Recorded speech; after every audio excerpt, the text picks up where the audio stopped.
ඇත්තටම ලංකාව වටේ තියෙනවා මේ earthquake ඇති කරන්න පුළුවන් ඒ කියන්නේ අපි නිකන් බැලුවොත් මැෂින් 3ක් තියෙනවා. එවැනි භූමිකම්පාවල් සිදුවන කලාපයකට යාබදව සිටීම කියන කාරණේ අපි යලිත් අර අපි ආරක්ෂිතම කියන තැන නෙවෙයි නේද ඉන්නේ කියලා ප්‍රශ්නයක් ඔබට අහන්න පුළුවන්. කලාපීය වශයෙන් ගත්තොත් නේපාලයට වඩා ලංකාව ආරක්ෂිතයි කියන්න පුළුවන්. නමුත් ලංකාවේ කොළඹට වඩා නුවර ආරක්ෂිතද නුවරට වඩා යාපනය ආරක්ෂිතද එහෙම කියනවා. ඩෑම් එකට වෙලා තියෙන බලපෑම බැලුවොත් එහෙම ඉතාමත් සුළුයි. ඒ වික්ටෝරියා සාමාන්‍ය වේල්ලේ තියෙන ඉදිකිරීම් වල ප්‍රමිතිය බැලුවොත් එහෙම සමහර බිල්ඩින් කෙලින් තියෙන්නේ කොහොමද කියලාත් අපිට ලොකු ප්‍රශ්නයක්. කොතරම් ලොකු භූකම්පනයක් ආවත් මිනිස් ජීවිතයක් නැති වෙනවා කියන්නේ ඒක විශාල ලෙස ඒ රටට වන අපකීර්තියක් විදිහට තමයි සලකන්නේ. ලොකු අවදානමක් සහිත රටක තමයි අපි ඉන්නේ. ඇත්තටම වාස්තු විද්‍යාව නෙමෙයි ඇත්තටම වෙනස් වෙලා තියෙන ඉංජිනේරු විද්‍යාව. ඔබට දැක ගන්න පුළුවන් මෙහෙම අපි උඩට යන කොලම්ස් දෙකකුයි ඒ අතර මෙහෙම කතරයක් වගේ දකින්න පුළුවන්. 556 ගත්තොත් චීන වෙනවා භූමිකම්පාව ගොඩාක් කලින් ඒකට. ඒතකොට ඒ කාලේ වෙච්ච භූමිකම්පාවකදී මිය ගිය ගාන ඔබ ඇහුවොත් තක්සේරු වෙලා තියෙනවා 8,30,000ක්. සාමාන්‍ය බේස් අයිසොලේෂන් බිල්ඩින්ග්ස් තමයි අපි සාමාන්‍යයෙන් ගොඩාක් ඇක්ටිව් ෆෝල්ට් එකක් ළඟ නම් අපි පාවිච්චි. අපිට සාමාන්‍ය ගොඩනැගිල්ලක් රිච්ටර් ස්කේල් එකේ හරි අපි කියනවා මධ්‍යම පරිමාණයේ භූකම්පනයකට ඔරොත්තු දෙන්න හදන්න පුළුවන් නම් අපි එතනට යා යුතුයි. විවිධ භූකම්පන මාන කීපයක් අපි යෝජනා කරලා තියෙනවා භූවිද්‍යා සමීක්ෂණ බතල් කාර්යාංශ වශයෙන් රාජ්‍ය ප්‍රතිචාර දක්වලා තියෙනවා. වසර ගානක ඉඳන් මේ යෝජනාව තියෙනවා. මේ මෑතක ඉඳන් අතීතයෙන් ඉගෙන ගනිමු. වර්තමානය සැලසුම් කරමු.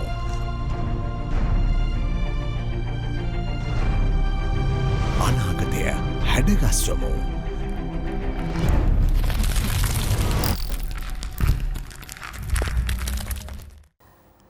ආයුබෝවන්. හිතවතුනි, ස්වභාවික විපත් ගැන පහුගිය කාල සීමාවේ අපේ රටේ සෑහෙන මට්ටමකට කතා කරා.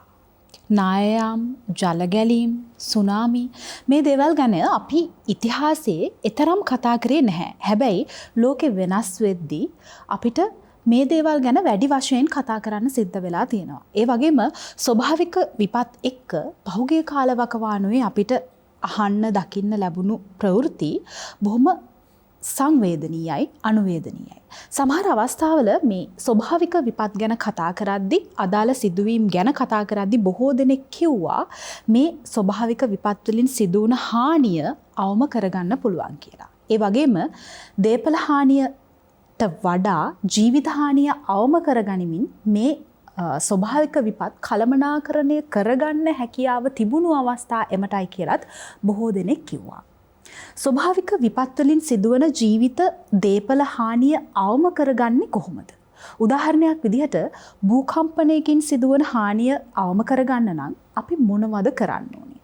කළමනාකරණය කළ යුත්තේ, සැලසුම් කළ යුත්තේ කුමන ශේෂ්ඨද? මේ වගේ ගැටලු අපි හැමෝටම තියෙනවා. අපි සූදානම් අද කාලාත්‍රේ කතාබහ තුලින් කතා කරන්න භූකම්පන සහ භූකම්පන වලින් සිදුවන හානිය අවම කර ගැනීමට නැතහොත් කළමනාකරණය කර ගැනීමට කළ යුතු කරුණු කාරණා පිළිබඳව. අද කාලාත්‍රේ කතාබහ සඳහා අපි තෝරගත්ත මාතෘකාව රට සොලවන භූකම්පන. මේ ගැන කතා කරන්න අපි අද දවසේ ඒ ගැන කතා කරන්න සුදුසු ඒ සඳහා අත්දැකීම් තියෙන දිවයිනේ බොහොම කීර්තිමත් විද්වත් මණ්ඩලයකට ආරාධනා කරා. විද්වත් මණ්ඩලය ඇවිදින්න ඉන්නවා අද වැඩසටහන සඳහා. වැඩසටහන ආරම්භ කරන්නට කලින් මම සූදානම් අද දවසේ දායකත්වය ලබා දෙන විද්වත් මණ්ඩලය ඔබට හඳුන්වලා දෙන්න. මුලින්ම අද වැඩසටහන සඳහා අපි ආරාධනා කරේ අපේ වැඩසටහන සඳහා සුපුරුදු චරිතයකට. අපිත් එක්ක අද දවසේ එකතු වෙනවා විවෘත විශ්වවිද්‍යාලයේ ඉංජිනේරු පීඨයේ ජ්‍යෙෂ්ඨ කතිකාචාර්ය වරලත් ඉංජිනේරු ප්‍රදීප් ලක්සිරි මහතා. ඒත් සමගින් අද වැඩසටහනට අපි ආරාධනා කරා ජ්‍යෙෂ්ඨ භූ භෞතික විද්‍යාඥ මහින්ද සෙනවිරත්න මහතාට. ඒත් එක්කම අද කාලාත්‍රේ කතාබහ වැඩසටහන සඳහා අපිත් එක්ක එකතු වෙනවා පේරාදෙණිය විශ්වවිද්‍යාලයේ ඉංජිනේරු පීඨයේ ජ්‍යෙෂ්ඨ කතිකාචාර්ය ආචාර්ය සමිත් බුද්ධික මහතා. තිදෙනාම බොහොම ගෞරවයෙන් අපි වැඩසටහන සඳහා පිළිගන්නවා. මහින්ද සෙනවිරත්න මහත්මයාගෙන් සාකච්ඡාව ආරම්භ කරන්න කැමතියි. ලංකාවේ භූකම්පන ඉතිහාසෙත් සිද්ධ වෙලා තියෙනවද? ඉතිහාසයේ සිද්ධ වුණු භූකම්පන මොන වගේද? අපිට පැහැදිලි කරන්න. ඔව් මුලින්ම ගත්තොත් අපි දැන් ලංකාව පිහිටවලා තියෙන්නේ පැත්තට පොළොවේ ගත්තොත් විවිධ තලවලට මේ පොළොව බෙදිලා තියෙනවා. ඒ භූ කබල ගත්තොත් එහෙම විවිධ පොළොව තල කීපයකටම බෙදිලා තියෙනවා. තල අපි භූ තැටි කියලාත් කියනවා. එතකොට මේ භූ තැටියේ මැදයේ තමයි මේ අපි ඉන්න භූ තැටිය තමයි ඉන්දු ඕස්ට්‍රේලියානු භූ තලය. ඉතින් මේ තලයේ මැදයේ තමයි අපි අපේ රට පිහිටලා තියෙන්නේ.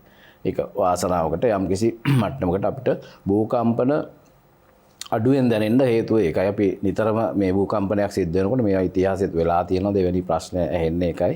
ඉතින් දැන් ඉතිහාසෙම අපි පරීක්ෂා කරලා බලුවොත් ලිඛිත ඉතිහාසයේ තියෙන ඇත්තටම 1615 අප්‍රේල් 14 වෙනිදා සමහරට අවුරුදු දවසක් දන්නේ නැහැ. එදා එවැනි භූමිකම්පාවක් සිද්ධ වෙලා තියෙනවා කියලා පෘතුගාලයේ තියෙන වාර්තාවක තියෙන පෘතුගාලයේ පියතුමෙක් විසින් රචිත ලේඛනයක තියෙනවා එවැනි භූකම්පනයක් කොළඹ ආශ්‍රිතව සිද්ධ වෙලා තියෙනවා කියලා. ඒකේ තියෙන අර එයින් වෙලා තියෙන හානිය දිහා බැලුවම සෑහෙන ප්‍රමාණයක භූකම්පනයක් අපි කියනවා භූමිකම්පාවක් මනින ඒකකයේ ගත්තොත් රිච්ටර් පරිමාණය.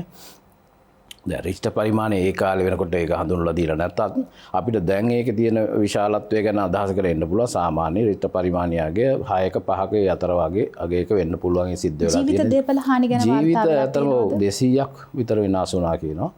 ඒ වගේම නිවාස සෑහෙන ප්‍රමාණයක් විනාශ වෙලා තියෙනවා. ඉතින් දැන් ඒ නිසා අර ඒ තියෙන වාර්තාව අනුව තමයි අපිට දැන් කියන්න පුළුවන් මේ ලිඛිත ඉතිහාසයේ මෙවැනි ව්‍යසනයක් වෙලා තියෙන කොළඹ ආශ්‍රිතව. නමුත් ඊටත් පෙර ආතුව යම් වංශ කතාවල තියෙන දත්ත අනුව කොහොමද අපිට හරියටම කියන්න අමාරුයි භූමිකම්පාද වෙන. නමුත් ඔය කැලණිතිස්ස රජදවස මුහුදකට ගැලීම කියන කාරණේ දක්වාම ගියොත් එහෙම ඒකත් සාමාන්‍ය මුහුදේ වෙච්ච භූමිකම්පාවක තියෙන ප්‍රතිඵලයක් වෙන්න පුළුවන්. සුනාමියක් බවට පත් වෙලා සමහරට ඇවිල්ලා තිබ්බේ. ඉතින් ලිඛිත ඉතිහාසයේ තියෙන 1615 අප්‍රේල් මාසේ 14 වෙච්ච භූමිකම්පාව තමයි අපි දැනට අපිට හොයාගන්න පුළුවන් විදිහේ එවැනි ව්‍යසනකාරී භූමිකම්පාවක් විදිහට ලංකාවේ අත්දකින්න සිද්ධ වෙලා තියෙන්නේ. සමිත් මහත්මයා මේ ලෝකයේ අනිත් රටවල සිදුවෙන භූකම්පන සහ ස්වභාවික විපත් එක්ක බලද්දී අපේ රටේ අපිට භූකම්පන ගැන තරම් ප්‍රවෘත්ති වාර්තා වෙන්නේ නැහැ. අපිට සාපේක්ෂව ලෝකයේ අනිත් රටවල සිදුවෙන භූකම්පන බොහොම වැඩි නේද?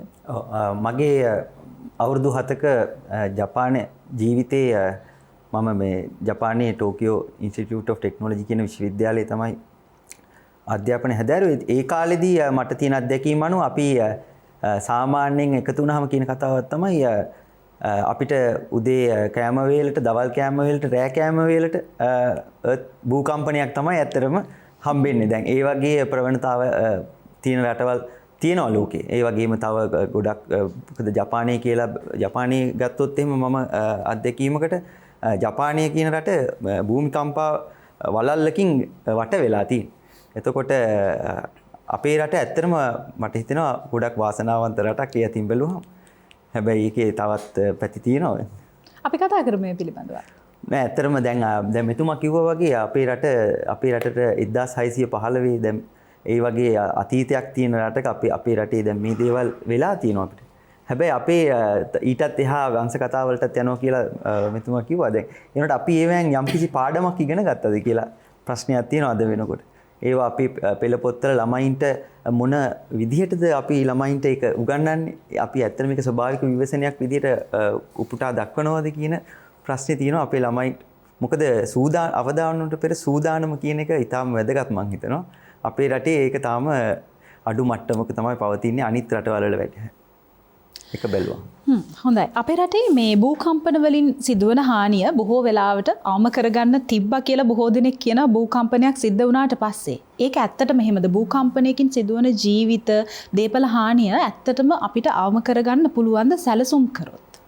ඇත්තටම මුලින් මෙතුමා කිව්වා වගේ අපි පොඩි ප්‍රවේශයක් ගත්තොත් කොහොමද මේ භූකම්පනයක් ඇති වෙන්නේ කියලා අපි ගත්තම මේ ලෝක ගෝලය විවිධ ස්තර කිහිපයකින් තමයි සෑදිලා තියෙන අපි රස්ටර්ස් කියලා කියනවා.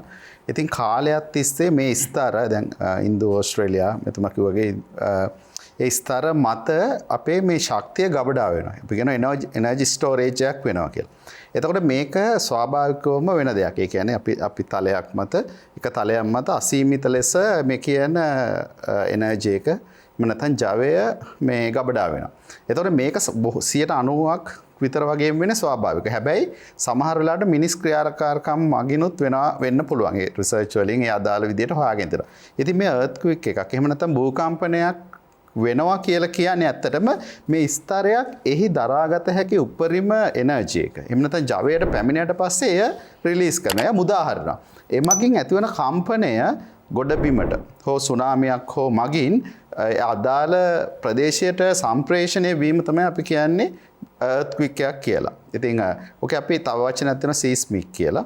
ඉතින් මේ දෙකම අපි ඒ කියන්නේ එකම ටර්මිනොලොජි දෙක. නමුත් අපි අපේ ඉංජිනේරු විද්‍යාවේ අපි ගොඩාක් වෙලාවට seismic කියලා අරගෙන ඒක යටතේ අපි earthquake කියලා භූකම්පන කියලා වෙනමම හඳුන්වනවා.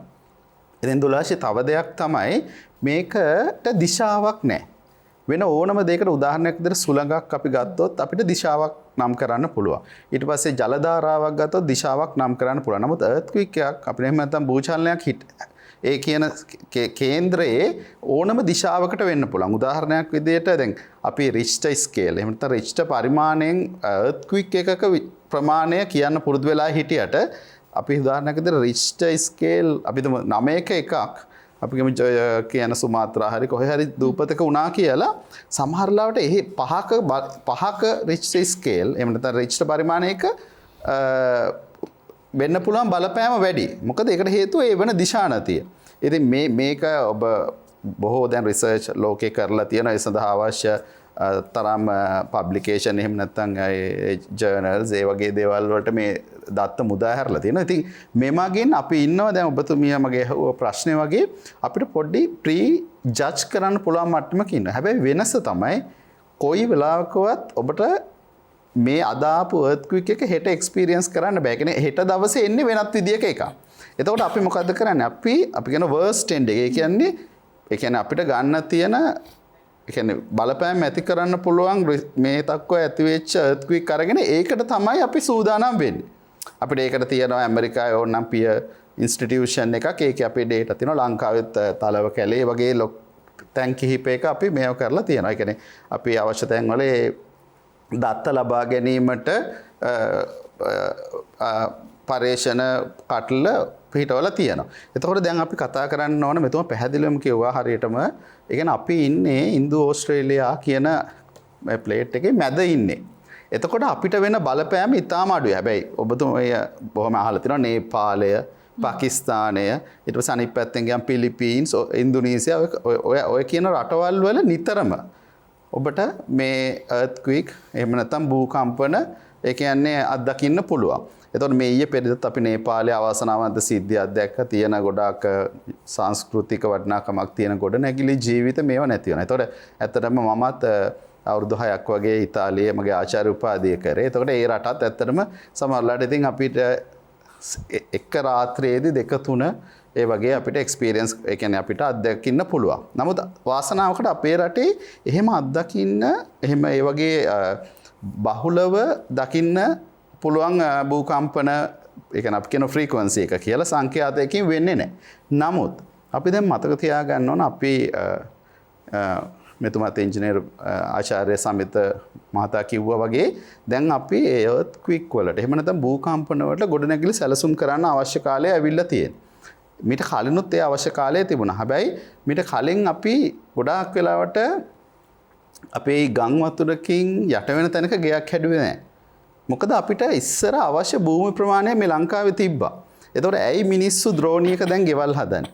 ඇයි මිනිස්සු සුනාමි එනවා කියලා දැනදැනත් මුහුද අයිනටම ගිහිල්ලා ගෙවල් හදන්නේ? මොකද දැන් මේ අපි කියන අපේ අපි කියන බ්‍රවුන් ෆීල්ඩ් කියලා. ඒ කියන්නේ ඒ ඉදිකිරීම සඳහා යෝජිත ඉඩම් අඩු වීගෙන යන්නේ. එතකොට මිනිස්සු අර අවදානමත් අරගෙන ගෙයක් හදන්න ලෑස්ති. අපි දැනදැන සමහරලාට මෙතන යට වෙන්න ඉඩ තියෙනවා. මෙතන සුනාමියක් එන්න ඉඩ තියෙනවා කියලා මිනිස්සු ගිහිල්ලා ගෙවල් හදනවා. අවදානම නොදැන නෙවෙයි ඇත්තටම. හැමදාම කියනවා අපි ද්‍රෝණියක ගෙයක් හදන්න එපා ඒ වගේ කියලා. එතකොට earthquake එක හැබැයි මේ හැම දෙයකින්ම වඩා වෙනස්. අපිට කියන්න බෑ මේ ඒරියා මේ කොටස ආරක්ෂිතයි. මේ කොටස ආරක්ෂිතයි කියන්න බෑ.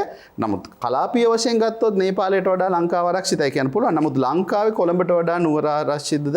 නුවරට වඩා යාපනය ආරක්ෂිතද? එහෙම කියන්න බෑ. මොකද අපි කියනවා අණු භූතල දැනට නිර්මාණය වෙමින් පවතිනවා. මේ සඳහා අපිට බොහෝ අධ්‍යයන කටයුතු ලෝකයේ කරමින් පවතිනවා. ඉතින් ජීවිත ගොඩනැගිල්ල විශේෂයෙන්ම අපේ වගේ ආර්ථික නගර කොළඹ නුවර ගාල්ල ඔය වගේ අනුරාධපුර වගේ ගත්තොත් මේවා බොහොමයක් සමහරලාට ගොඩනැගිලි අපි ඇත්තටම සමීක්ෂණයකුත් කරලා තියෙනවා 60ක් විතර වගේ මීට අවුරුදු 50කට කලින් ඉදි කරපු ගොඩනැගිලි අපිට තියෙනවා.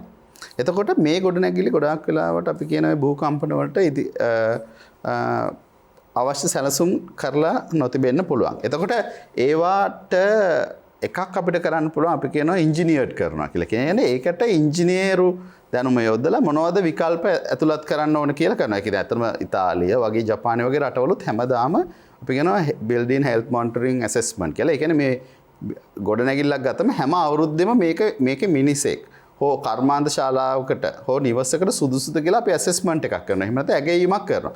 එහි අඩුපාඩුවක් තියෙනවා අපි ඒක කොහොමද වළක්වා ගන්න කියලා කියනවා. එතකොට ලංකාව දැනට අපි මේ වගේ දැන් මෑතකදී සිද්ධීන් කිහිපයක් තියෙනවා නුවර ඊට පස්සේ මොණරාගල ඔය වගේ පැතිවල අපිට වගේ අත්දැකීම එන නිසා විශේෂයෙන්ම අපිට දැන් කරන්න තියෙන දෙකක් තියෙනවා. එකක් තමයි අලුතෙන් ඉදිකරන ගොඩනැගිලීම් වලට අනිවාර්යයෙන්ම අපි ඉංජිනේරු ආයතන විදියටත් අපි කියනවා භූකම්පන සඳහා ඩිසයින් කරන්න ඕන සැලසුම් කරන්න ඕන. ඒ වගේම තියෙනවා නම් ගොඩනැගිලි විශේෂයෙන්ම ඇසෙස්මන්ට් එකකින් හිම නැත්නම් ඇගයීමක් කරලා ඒ සඳහා අවශ්‍ය මොඩිෆිකේෂන් එක. ඒ කියන්නේ ඉංජිනේරු වශයෙන් අපිට අලුතෙන් එකතු කරන්න පුළුවන් අගය එකතු කරලා මේ භූකම්පන සඳහා ඔරොත්තු දෙන විදිහට නිර්මාණය කරනවා. තුන්වෙනි එක තමයි ඇත්තටම සමහරලාට අපි ගොඩනැගිල්ල ඇසෙස් කරාම ඇගයීමකට කරාම අපිට මේ ගොඩනැගිල්ල අලුතෙන් කඩලා හදන එක හොඳයි. ඒක රෙට්‍රොෆිට්. එහෙම නැත්නම් අපි කියනවා ඒක කියන්නේ අලුතෙන් ප්‍රතිව්‍යුහ කරනවට වඩා කඩලා අයින් කරන එක හොඳයි. හැබැයි මේ තුන්වෙනි එකට අපි බොහොමයක් විදියට නිලධාරීන් විදියට අපි අසරණ වෙනවා. මිනිස්සු කැමති නැහැ තමගේ නිවස කඩන්න. මොකද ඒගොල්ලන්ගේ සංස්කෘතිය, සමාජය, ආර්ථිකය සියල්ල පදනම් වෙච්ච ගොඩනැගිල්ලක් තියෙනවා නම් නමුත් මේ අපි කලිනුත් කතා කරා වගේ මේ ඒ අවශ්‍ය තීරණ අවශ්‍ය වෙලාවේ ගැනීම බොහොම වැදගත්. ඉතින් මේ පියවරවල් තුන මං හිතන්නේ ඉදිරියේදී ශ්‍රී ලංකාව විශේෂයෙන්ම ගත යුතුයයි මම විශ්වාස කරනවා. මහින්ද මහත්මයා මේ භූකම්පනයක් ඇති වෙන්නේ ඇයි මොනවද හේතු? ඉස්සල සඳහන් කරා වගේ පොළොව කියන්නෙම භූකම්පන ඇතිවීම සඳහා මේ අපි ගත්තොත් පොළොව ගත්තොත් පොළොව අභ්‍යන්තරය ගත්තොත් බොහොම අපි කියන ගතික ස්වභාවයක් තියෙනවා. පොළොව සම්පූර්ණයෙන්ම පොළොවේ අරය කිලෝමීටර 6371ක් වෙනවා. දැන් මේ 6371කින් පොළොවේ මේ බොහොම ඝනකම තියෙන කබොල ගත්තොත් අපි කිලෝමීටර 100ක් විතර තියෙනවා. අර 6370කට සාපේක්ෂව බලුත් කිලෝමීටර 100ක විතර ඝනකම තියෙන කොටසේ තමයි අපි මේ ඉන්න උපරිම ඝනකම. ඒකට සමහර තැන්වල මේ ඝනකම තවත් අඩුවේ මුහුදු කලාපේ ගත්තොත් එහෙම. දැන් මේ තියෙන අර ලෝණු ගෙඩියක් ගත්තොත් ලෝණු සිවිය වාගේ තියෙන කොටසේ තමයි අපි මේ ජීවත් වෙන්නේ. ඒතර අර මුළු ඇතුළෙම තියෙන ප්‍රමාණය ගත්තොත් මේක මැග්මා වලින් එහෙම නැත්නම් උණු පාෂාණ තියෙන ස්තර වලින් සමන්විතයි. ඉතින් මේවා ඇතුළේ කැළවීමකට ලක් කළා හැම වෙලාවෙම ගතික ස්වභාවයක් තියෙනවා. ඒ කියන්නේ සරලව ගත්තොත් අපි පැහැදිලි කරන්නේ ඒක හැම වෙලාවෙම ඇතුලේ යම්කිසි බලයක් මෙතන චලනය වෙමින් තියෙනවා. ඒ නිසා උඩ තියෙන අර මං කිව්ව කිලෝමීටර් 100ක විතර ඝනකම සහිත ඒ කබලට මේ පීඩනය නිසා යම් අවස්ථාවලදී මේ ඒවා එකිනෙකට සාපේක්ෂව මේ තල ගමන් කරනවා. ඒතකොට මේ තල ගමන් කරනකොට අර තල අපි ගත්තොත් අපි ලංකාවේ ඉන්න ඉන්දියාව, ඕස්ට්‍රේලියාව සහ ශ්‍රී ලංකාවේ අපි ඉන්න ඉන්දු ඕස්ට්‍රේලියානු තලය ගත්තොත් මේ තලයට යාබදව තියෙනවා. ඉහළින් තියෙනවා මේ හිමාලය හරිය තමයි ඒ මායිම සකස් වෙන්නේ. යුරේෂියානු තලය කියලා තියෙනවා. චීනය ළඟට ඔය ටිබෙටේ ඒ ආසන්න කොටස. එතකොට මේ අපි ගත්තොත් එහෙම නැගෙනහිර පැත්තෙන් ගත්තොත් ඉන්දුනීසියානු කලාපි ගත්තොත් ඒ හරිය තියෙනවා සුමාත්‍රායේ තියෙන ආගාධය සහිත ඒ තල මායිම එතන තියෙනවා. එතකොට ඒ තලමායි මාශ්‍රිතව තියෙනවා එහා පැත්තෙන් පැසිෆික් තලය. දැන් මේ එකිනෙක මේ තල අතර ඝර්ෂණයක් ඇති වෙනවා. එකක් ඇතුළට උදාහරණ ගත්තොත් දැන් ඔය 2004 සුනාමි ඇති වෙච්ච වෙලාවේ ඒ සුනාමි ඇති වෙච්ච භූමිකම්පාව ගත්තොත් සුමාත්‍රාවල පැසිෆික් තලය ඇතුළට අපි ඉන්න තලය ගමන් කරනවා යම් කිසි විදියකට. එතකොට ඒ ඇති වෙන ඝර්ෂණය නිසා ඒ තියෙන පීඩනය නිසා ඒ තියෙන ෂණික ගැටුම නිසා ඇතිවෙච්ච මොහොතේ ඇතිවෙච්ච මේ උත්පාතය නිසා තමයි මේ ජල කදම්බය එන්නේ. ඒතර මෙවැනි භූකම්පන තල මායිමේ විශාල වශයෙන් ඇති වෙන විශාල භූමිකම්පා. ඒතර භූමිකම්ප ඇති වෙන්න ඔබ ඇහුව ප්‍රශ්නේ තමයි බලපාන හේතුව තමයි පොළොව අභ්‍යන්තරයේ තියෙන ගතික ස්වභාවය. ඒ නිසා චලනයන් වෙනවා මේ තලවල. එතකොට අහන්න ඕන ප්‍රශ්නේ තමයි මම කියන්නම් ලංකාව තියෙන්නේත් මැද නම් තල මායිමෙත් නෙවෙයිලා අපිටත් ඇති වෙන හැබැයි භූකම්පන ඉඳලා හිටලා හරි. එතකොට එහෙම බැලුවාම අර තල මායිමේ විතරක් නෙවෙයි තල මැද්දේත් අපි කියන ඉන්ට්‍රාප්ලේට් කියලා තල මැද්දේත් යම්කිසි මේ පීඩන වෙනස්කම් නිසා දුර්වල කලාපවල භූමිකම්පා හට ගන්න. විශේෂයෙන් මුහුදේ තියෙන ඝනකම අඩුයි. මුහුදේ තියෙන අර මං කිව්ව කිලෝමීටර් 100ක විතර කබලක් නැහැ. එතන කිලෝමීටර් 20ක 30ක වගේ ඒ වගේ ඝනකමක් තියෙන්නේ. ඒ නිසා ගොඩබිමට සාපේක්ෂව මුහුදේ ඇති වෙන භූමිකම්පාවල් ප්‍රමාණය වැඩි. ඉතිහාසය බැලුවොත් ලංකාව වටේටම තියෙන සාමාන්‍ය කිලෝමීටර් 100න් 200න් බැලුවොත් වෙරළේ ඉඳන් ඒ වගේ දොරවල් වලින් තියෙනවා ශ්‍රිෂ්ඨ පරිමාණයගේ සාමාන්‍යයෙන් 5ක 6ක ඔය අතර 4 5 6 ඔය අතර තියෙන කම්පන රටාවක් තියෙනවා. සාමාන්‍යයෙන් 10ක් 12ක් විතර අපේ වටේට තියෙනවා. පහුගිය වසර 1965 විතර පස්සේ ගත්තොත් එහෙම අපි සිතියම් ගත කරලා බැලුවම මේ දත්ත තියෙනවා. එතකොට ලංකාවේ මධ්‍යයේ විශාල භූමිකම්පා සිදු නොවුනත් අරවැනි තැන්වල භූමිකම්පා සිද්ධ වෙනවා. එතකොට ඒකටත් හේතුව තමයි තලමායිම් නොවුනත් තලයේ මැද්දේ දුර්වල කලාපවල ওই තියෙන පීඩනය මුදා හරින්න පුළුවන්. ඒ නිසා භූකම්පනයක් ඇති වෙන්න පුළුවන් ඕනෑම මොහොතක. ඒතර පොළොව ඇතුළේ අභ්‍යන්තරයේ තියෙන අර කියන ඒ සැකස්ම වෙනස් වීම කියන කාරණේ අපිට නිශ්චිතව මේ මොහොතේ විද්‍යාඥයන්ට ඒක හොයාගන්න බෑ. ඇත්තටම අපිට ඒකයි මේක ප්‍රෙඩික්ට් කරන්න බෑ. අපි කියනවා පුරෝකතනය කරන්න අමාරුම දේ තමයි භූමිකම්පාව. සුනාමි වගේ නම් අපි දන්නවා භූමිකම්පා වුණාට පස්සේ සුනාමියක් ඇති වෙන්න තියෙන කාලය ගණනය කරගත්ත හැකි. හැබැයි මේ භූමිකම්පාවක තියෙන ලක්ෂණය තමයි මේ මොහොතේ කොයි ස්ථානයේද කියන එක අපිට හරියට තාමත් හරියට එහෙම කියන්න අමාරුයි. මොකද ඇතුලේ තියෙන චලනයන් වලට සාපේක්ෂව කොහොමද උඩ තියෙන තලයන් වෙනස් වීම සිදු වෙන්නේ කියන කාරණේට එහෙම මනින්න තියෙන උපකරණ අපි කියනවා මේ සැනින් කියලා ඔබේ භාෂාවේ තියෙන වචනේ. ඒ කියන්නේ රියල් ටයිම් අපිට බලන්න අමාරුයි තාමත්. හැබැයි අපි ගත්තොත් ලංකාවේ භූමිකම්පාවල් වලින් එන තරංග ග්‍රහණය කරගන්න පුළුවන් ස්ථාන ගත්තොත් අපේ තියෙන පල්ලේකැලි, මහකනදරාව, හක්මන සහ බුද්ධංගල. මේ ස්ථාන හතර පිහිටවල එහි දත්ත ලබා ගැනීම සඳහා සහ ඒ දත්ත නිරන්තරයෙන් පරීක්ෂා කිරීම භූවිද්‍යා සමීක්ෂණ පත්තර කාර්යාංශය අප සිදු කරනවා. ඉතින් අපේ තියෙන අපි මෙහෙයුම් මැදිරියේ අපි රාත්‍රී දවල් හැම වෙලාවෙම අපි පරීක්ෂා කරන නිලධාරීන් ඉන්නවා. ඉතින් අපි බලන්නේ මේ තරංග සටහන් කොහෙන්ද එන්නේ? කොතනද සිද්ධ වෙන්නේ? මොහොතේ කොහෙද භූමිකම්පාවල් සිද්ධ වෙන්නේ? භූමිකම්පා සිදු නොවන වෙලාවේ කොහොමද ඒකේ තරංගයේ ස්වභාවය? මේ ආදී දේවල් අපි මනිනවා. ඒ උපරිම වශයෙන් එවැනි පොළොව අභ්‍යන්තරයේ තියෙන වෙනස්කම් එවැනි ආකාරයට ග්‍රහණය කරගනිමින් අපි උත්සුක වෙනවා මේ මොන වගේ ස්වභාවයක්ද විය හැක්කේ සහ ඈත භූමිකම්පාවක් සිද්ධ වෙනකොට අපිට ඒ කියන්නේ වෙනත් රටක ජපානය හෝ ඉතාලිය හෝ රුසියාව එවැනි රටවල් වල තියෙන විශාල භූමිකම්පාවල් වල දත්ත පවා මේ තරංග සටහන් අපේ ලංකාවේ තියෙන මාපකවල සටහන් වෙනවා. ඉතින් මේවා අනුවත් අපිට යම්කිසි අදහසක් ගන්න පුළුවන්. ඒයින් නැති වෙන කැළඹීම අපේ රටට කොහොමද බලපාන්නේ? මේ දුරස්ත භූමිකම්පාවල් වල තියෙන ශක්තිය කොහොමද ළඟා වෙන්නේ? ඒ නිසා ලංකාවේම භූමිකම්පාවල් නොවුනත් ඊට බලපාන ඉන්දු ඕස්ට්‍රේලියාවේ තල මායිම් වල තියෙන භූමිකම්පාවල් සුනාමි ඇති වෙච්ච තැනට තියෙන කිලෝමීටර් 1600ක විතර දුරක් තියෙන. ඉතින් එතන ඉඳන් කොහොමද ඒක සහ ලංකාවේ නැගෙනහිර වෙරළ අතර කිසි බාධකයක් නැහැ.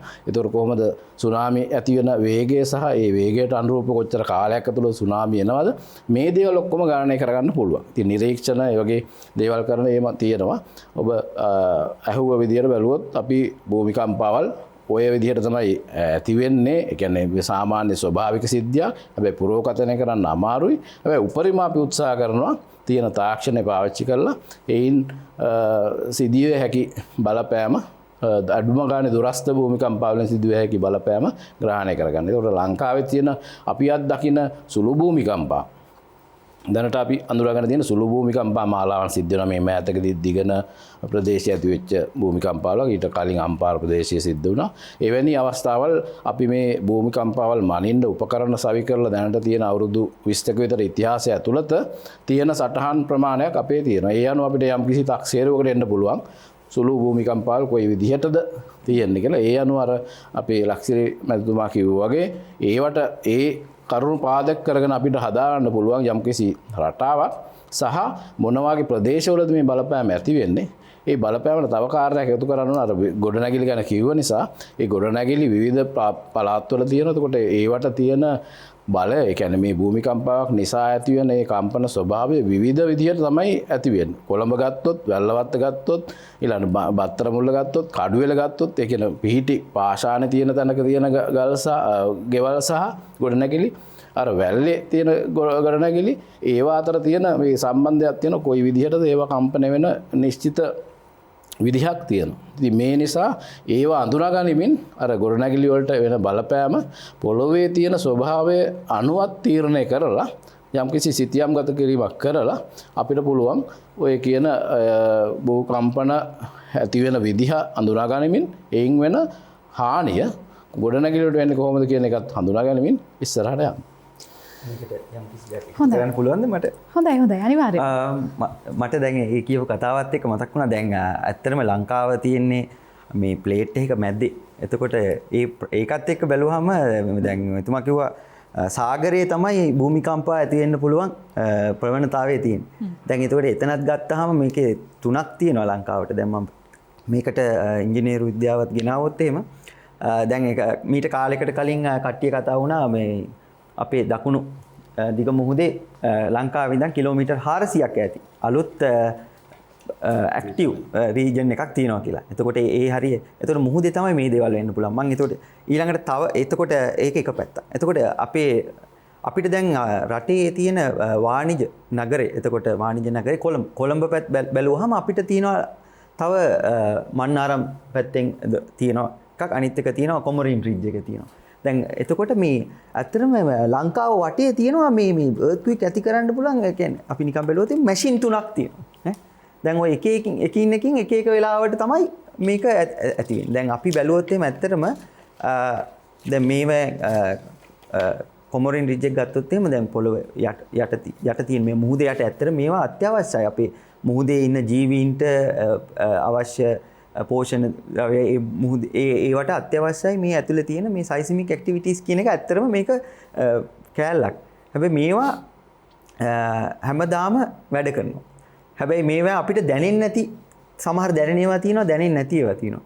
දැන් එතකොට අපි බැලුවොත් එහෙම මම මේ එන්නේ දැන් අපිට ඔය තැන් තුනෙන්ම එන්න පුළුවන්. දැන් මෙතුමා කිව්වා වගේ අපේ රටේ මනින්න පුළුවන් තියෙනවා ස්ථාන කීපයක් හදලා.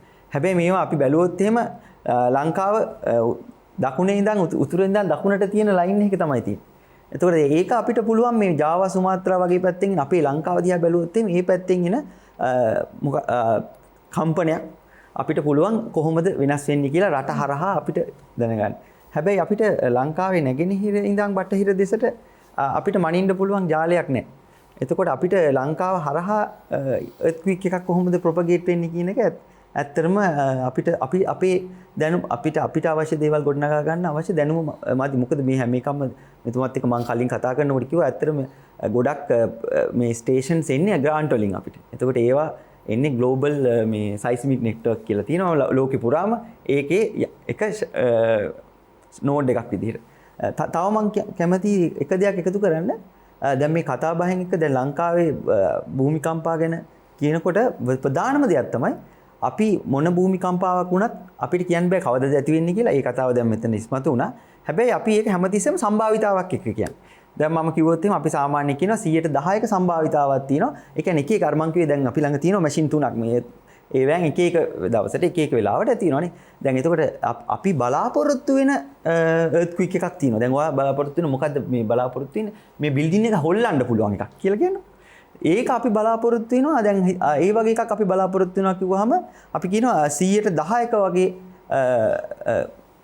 සම්භාවිතාවක් තියෙනවා මේක ඇති වෙන්න මේ ඉදිරි අවුරුදු 50 තුල. එහෙම කිව්වොත් බැලුවොත් එම් සාමාන්‍යයෙන් මම නිකන් ගණන් හදලා බැලුවොත් එම් අපි කියන ඔකට ඩිසයින් earthquake කියලා. අවුරුදු 475ක වගේ කාලයක් තියෙනවා.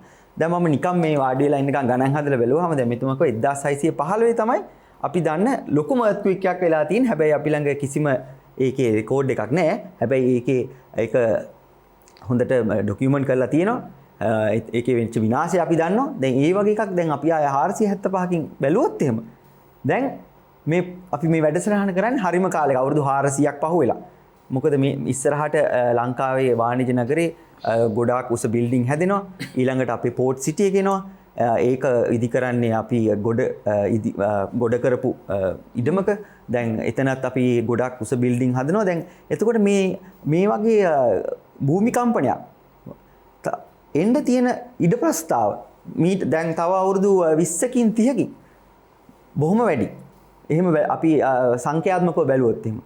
ඒ වගේ ලොකු අවදානමක් සහිත රටක තමයි අපි ඉන්නේ. ඇත්තටම ඒ වුණාට ඒක ගැන තියෙන උනන්දුව ඇත්තටම බොහොම වඩි. මොකද අපිට තාම ඒක ඒ වගේ ලොකු භූමිකම්පනයක් අත්දැකීමක් නැති හින්දා. ඒක අපිට හොඳටම දැනුණා සුනාමි වෙලාවේ. මම එතකොට ඒ ලෙවල්ස් ඉවර කළා. මම මේ ඒ දවස්වල අපිට බැංකුවේ වැඩ කරන්න දෙනවා. ඒ දවස්වල මම බැංකුවක වැඩ කරනකන් මට මතකයි ඊදා දවසේ අපිට ඒක මුහුද ගොඩ ගලනවා කියන එක විතරයි අපි ඒකට බය වුණා. ඒනට අපිට ඒ ගැන කිසිම අධ්‍යාපනයක් තිබ්බේ නැහැ. මං හිතනවා අපේ අනාගත පරපුරට තව අවුරුදු 20කින් 30කින් ඒ දේම් වෙයි භූමිකම්පා ගැන, ඒවා ඇති වෙන විදිහ ගැන, ඒවා හානිය වළක්වන විදිහ ගැන යම්කිසි අධ්‍යාපනයක් මේ වගේ වැඩසටහන් කරලා නොදුන්නොත් එහෙම මං හිතනවා අනාගත පරම්පරාවට ඊට වැඩිය හානියක් වෙයි කියලා. මොකද earthquake කවදාවත් මිනිස්සු මරන්නේ නැහැ. හොඳට හදපු නැති බිල්ඩින්ග්ස් තමයි මිනිස්සුම මරන්නේ. ඒක ඊටම වැදගත් කාරණාවක්. හොඳයි, අපි සූදානම් කාලාත්‍රේ කතා බහ තුලින් විරාමයක් ලබා ගන්න. විරාමයෙන් අනතුරුව අපි නැවතත් කතා කරනවා රට සොලවන භූකම්පන ගැන.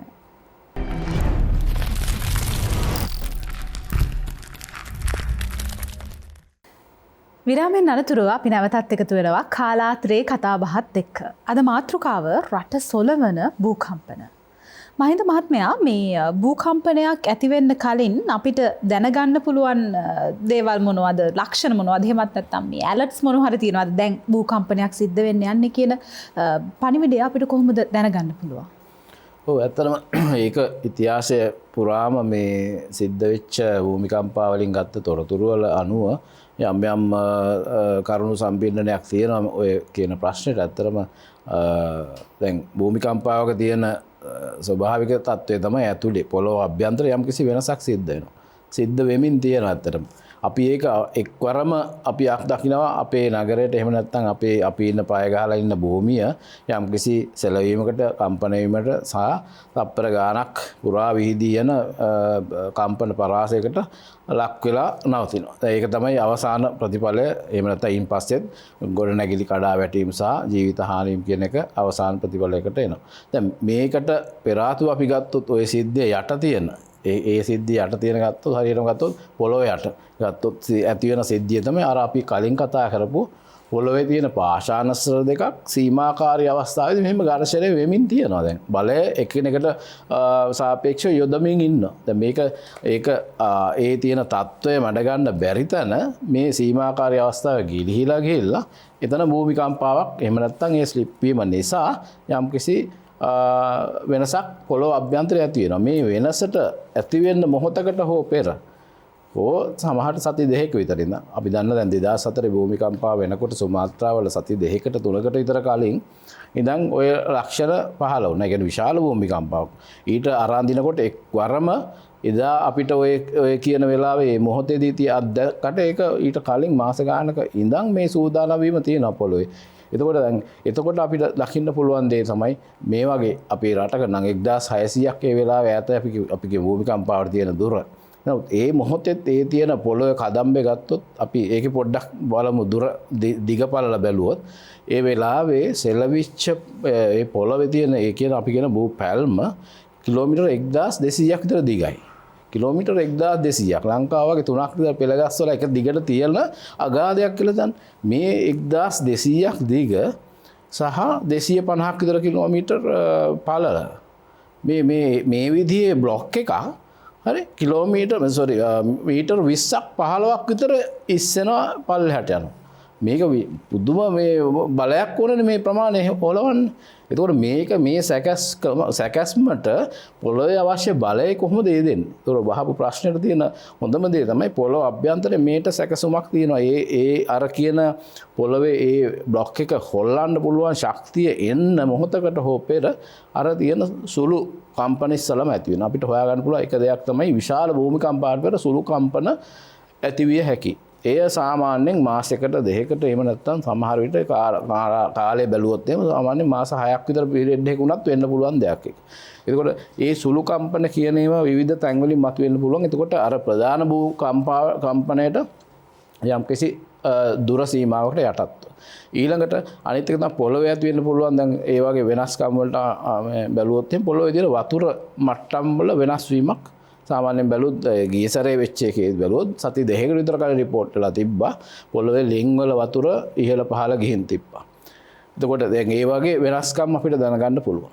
ඒ වගේම දැන් ඊට දැන් භූමිකම්පාව සිදුවීමේ තියෙන කාල සීමාවෙදී අපිට මිනිසුන්ට අත්දකින්න මොහොතකට හෝ පෙර සත්තුන්ට වගේ අයට දැනෙනවා අර කුඩා සංඛ්‍යාතවල තියෙන අපිට නොදැනෙන හර්ට්ස් 20ට වැඩි අඩු සහ 20000ට විතර වැඩි ඒ සංඛ්‍යාතවල අහු වෙනවා සත්තුන්ට මිනිසුන්ට හසු නොවන විදිහට. ඒතකොට ඒ අය ප්‍රතිචාර දක්වනවා අලියෝ ඉන්නවා නම් යාල කැලේ ඒ අය ගොඩට එනවා.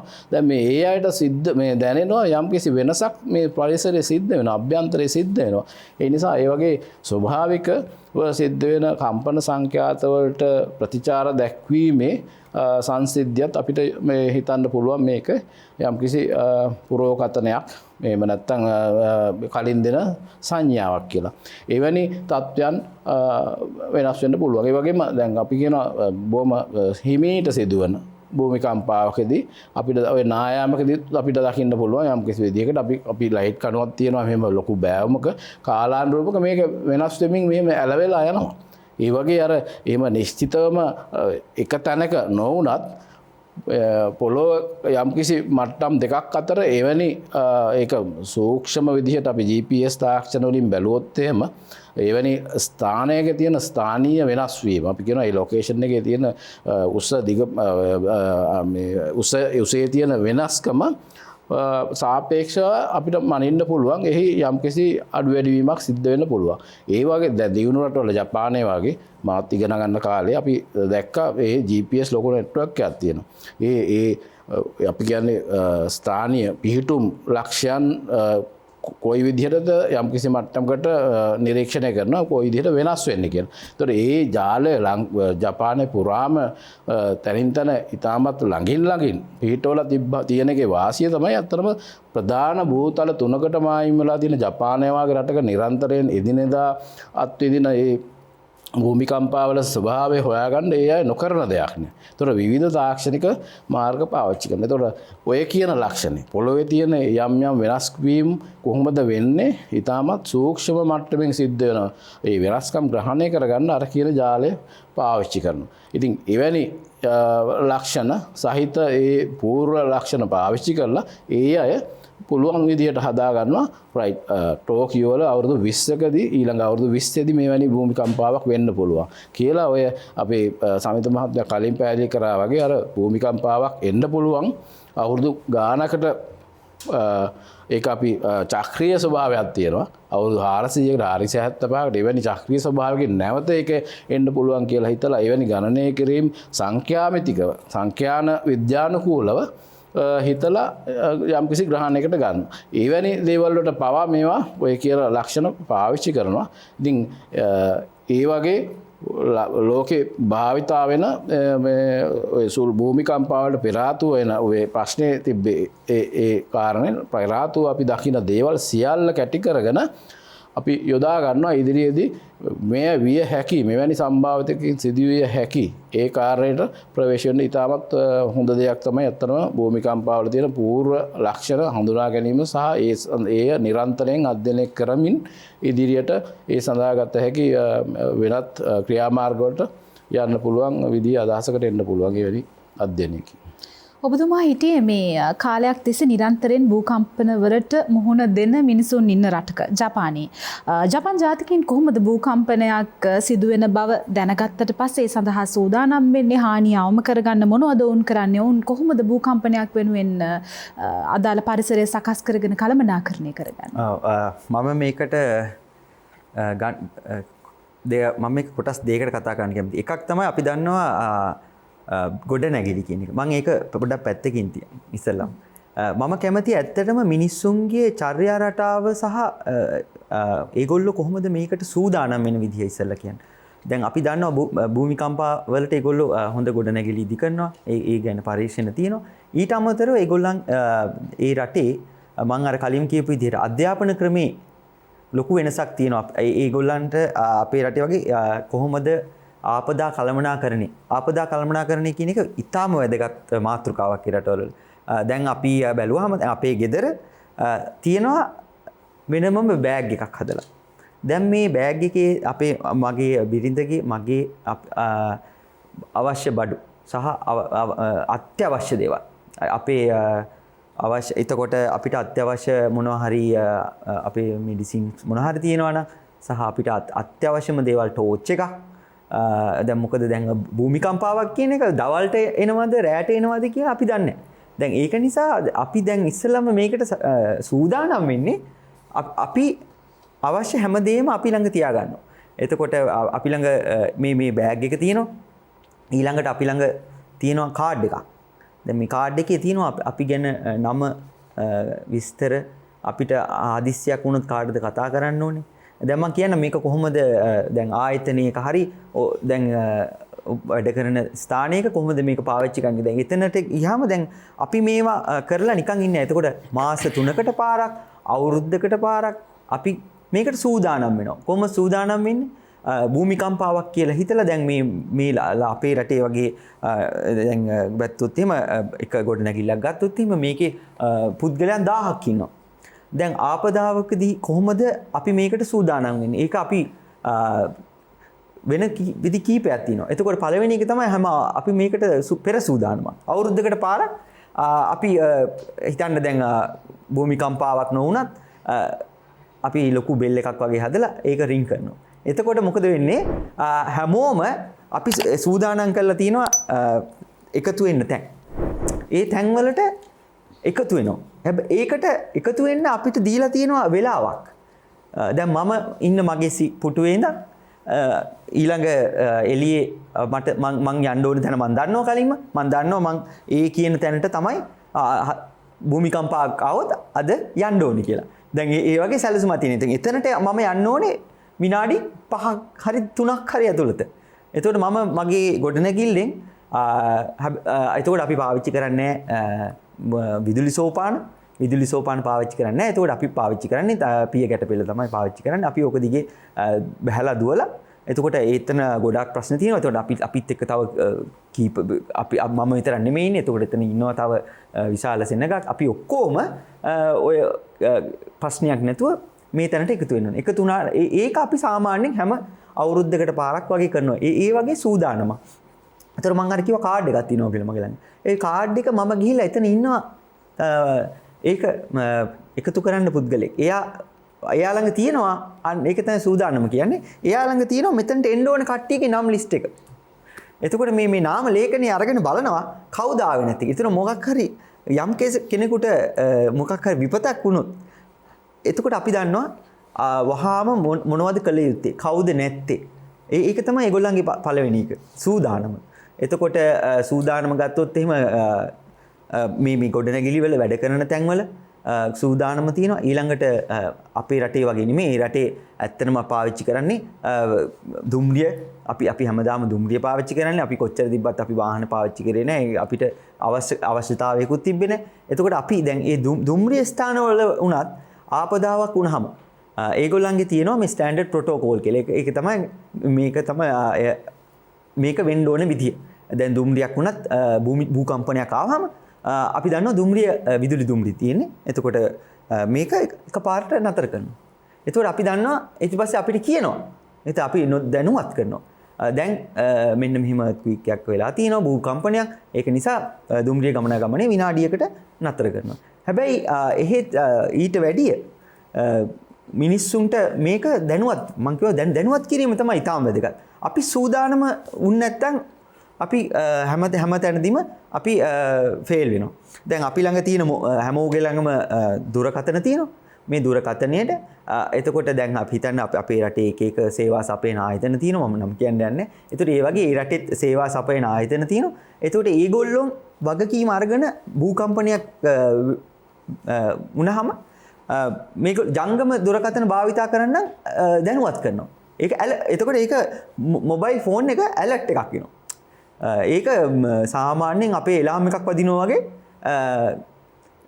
ඊටත් වැඩිය ටිකක් අවධානම ගන්න කියන්නේ අපේ අවධානය ගන්න පුළුවන් සද්දින් ඒ වගේ ලොකු සූදානමක් තියෙන රටක්. ඊළඟට ඒගොල්ලන්ගේ සූදානම තමයි ගොඩනැගිලි ඉදි කිරීම කියන එක. එතකොට ගොඩනැගිලි ඉදි කරාම මේගොල්ලෝ අපිට වැඩිය ගොඩාක් ඉස්සරහින් ඉන්නේ. ඒක ලෝකේ ගොඩාක් ඉස්සරහින් ඉන්න රටක්. එතකොට මම මෙහෙම කිව්වොත් හොඳයි පාරේ අපි ඇවිදගෙන යනකොට අපිට පුළුවන් ඇත්තටම නිකන් ප්‍රදර්ශනයක් නරඹනවා වගේ earthquakes වලට කොහොමද භූකම්පන වලට ගොඩනැගිලි ඉදි කරන්න කියලා ඇත්තටම අපිට පුළුවන් මේ පාර දිගේ විදගෙන යනකොට ඉගෙන ගන්න. ඒ තරමට ඒ රට ඒවා ප්‍රායෝගිකව ක්‍රියා කරනවා. දැන් මම බැලුවොත් එහෙම මම උදාහරණයකට කිව්වොත් එහෙම අපි දන්නවා ජපානය කියලා කොහොම සමහරවිට දැන් ඕගොල්ලෝ බලලත් ඇති දැකලා ඇති වැඩසටහන් වල ගොඩක් ගොඩනැගිලි ඒ කියන්නේ අපි නිවාස ඉදි කරන්නේ ලී වලින්. එතකොට මේ ලී වලින් ඉදි කරන නිවාස මේ භූකම්පන වලට ඔරොත්තු දෙනවා. ඒ ඔරොත්තු දෙනවා කියන්නේ කොහොමද? බර සැහැල්ලු බර. ඒ කියන්නේ පළවෙනි එක. එතකොට ඒගොල්ලන්ට පුළුවන් මේ භූකම්පණයෙන් එන ශක්තිය. එතකොට මම භූකම්පණයෙන් එන ශක්තිය දැන් අපිට කවුරු හරි යම්කිසි හිතන්න අපිට කවුරු හරි පහරක් දුන්නා හොය තල්ලු කරා අපි ඒක ඇත්තටම ඒ එන ශක්තිය අපි කොහොමද පිට කරන්න ඕනේ. එතකොට ඒ වගේ දැන් මේ ලී වලින් හදන නිවාස ගත්තාම මේගොල්ලන්ට ගොඩක් නිදහසේ හෙලවෙන්න පුළුවන්. එතකොට ඒගොල්ලෝ ඒන ශක්තිය පිට කරනවා.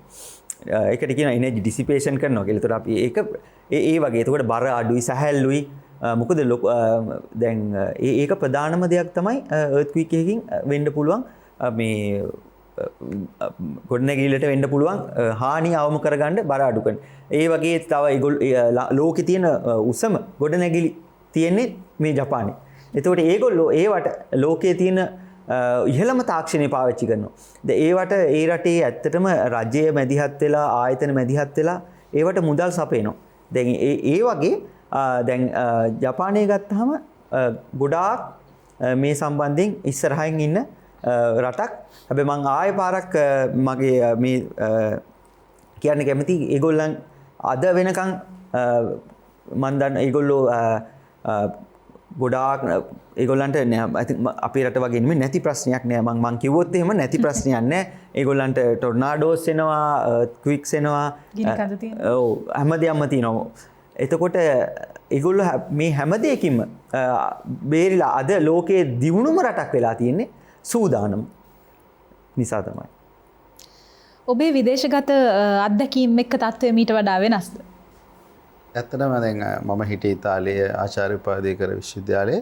ඉතින් ඒ ඉතාලිය කියන්නේ ඇත්තටම දෛනිකවම කියන වගේ ජපානයේ වගේම නමුත් ජපානයට වඩා විශාල ඇම්ප්ලිටියුඩ් එක කියන්නේ විශාල අපේ ප්‍රතිශතයකට වැඩි. ඉතින් 1932 වගේ ඇත්තටම ඉතාලිය මම හිතන්නේ 1800ක් වගේ මිනිසුන් මිය ගිහිල්ලා විශාල වශයෙන්ම ඉතාලිය ආර්ථිකයට පවා බලපෑම් ඇති කරන්න පුළුවන් භූචලනයක් වෙලා තියෙනවා. ඒ අවස්ථාවේ ඇත්තටම ඒ කියන්නේ යුරෝපා සංගමය කියලා එකක් තිබ්බේ නෑ. මේ මෑතකදී තමයි මේ වෙලා තියෙන්නේ. ඉතින් මා ඉගෙන ගත්ත විශ්වවිද්‍යාලයේ පවා ඒ වෙනකොට තිබිලා තියෙන ඇමරිකාවේ කැලිෆෝනියා විශ්වවිද්‍යාලය ඒකත් එක්ක එකතු වෙලා ඒ රජය විශේෂව මේ සියලුම ඉදිකිරීම මේ සියලුම දේවල් භූකම්පන වලට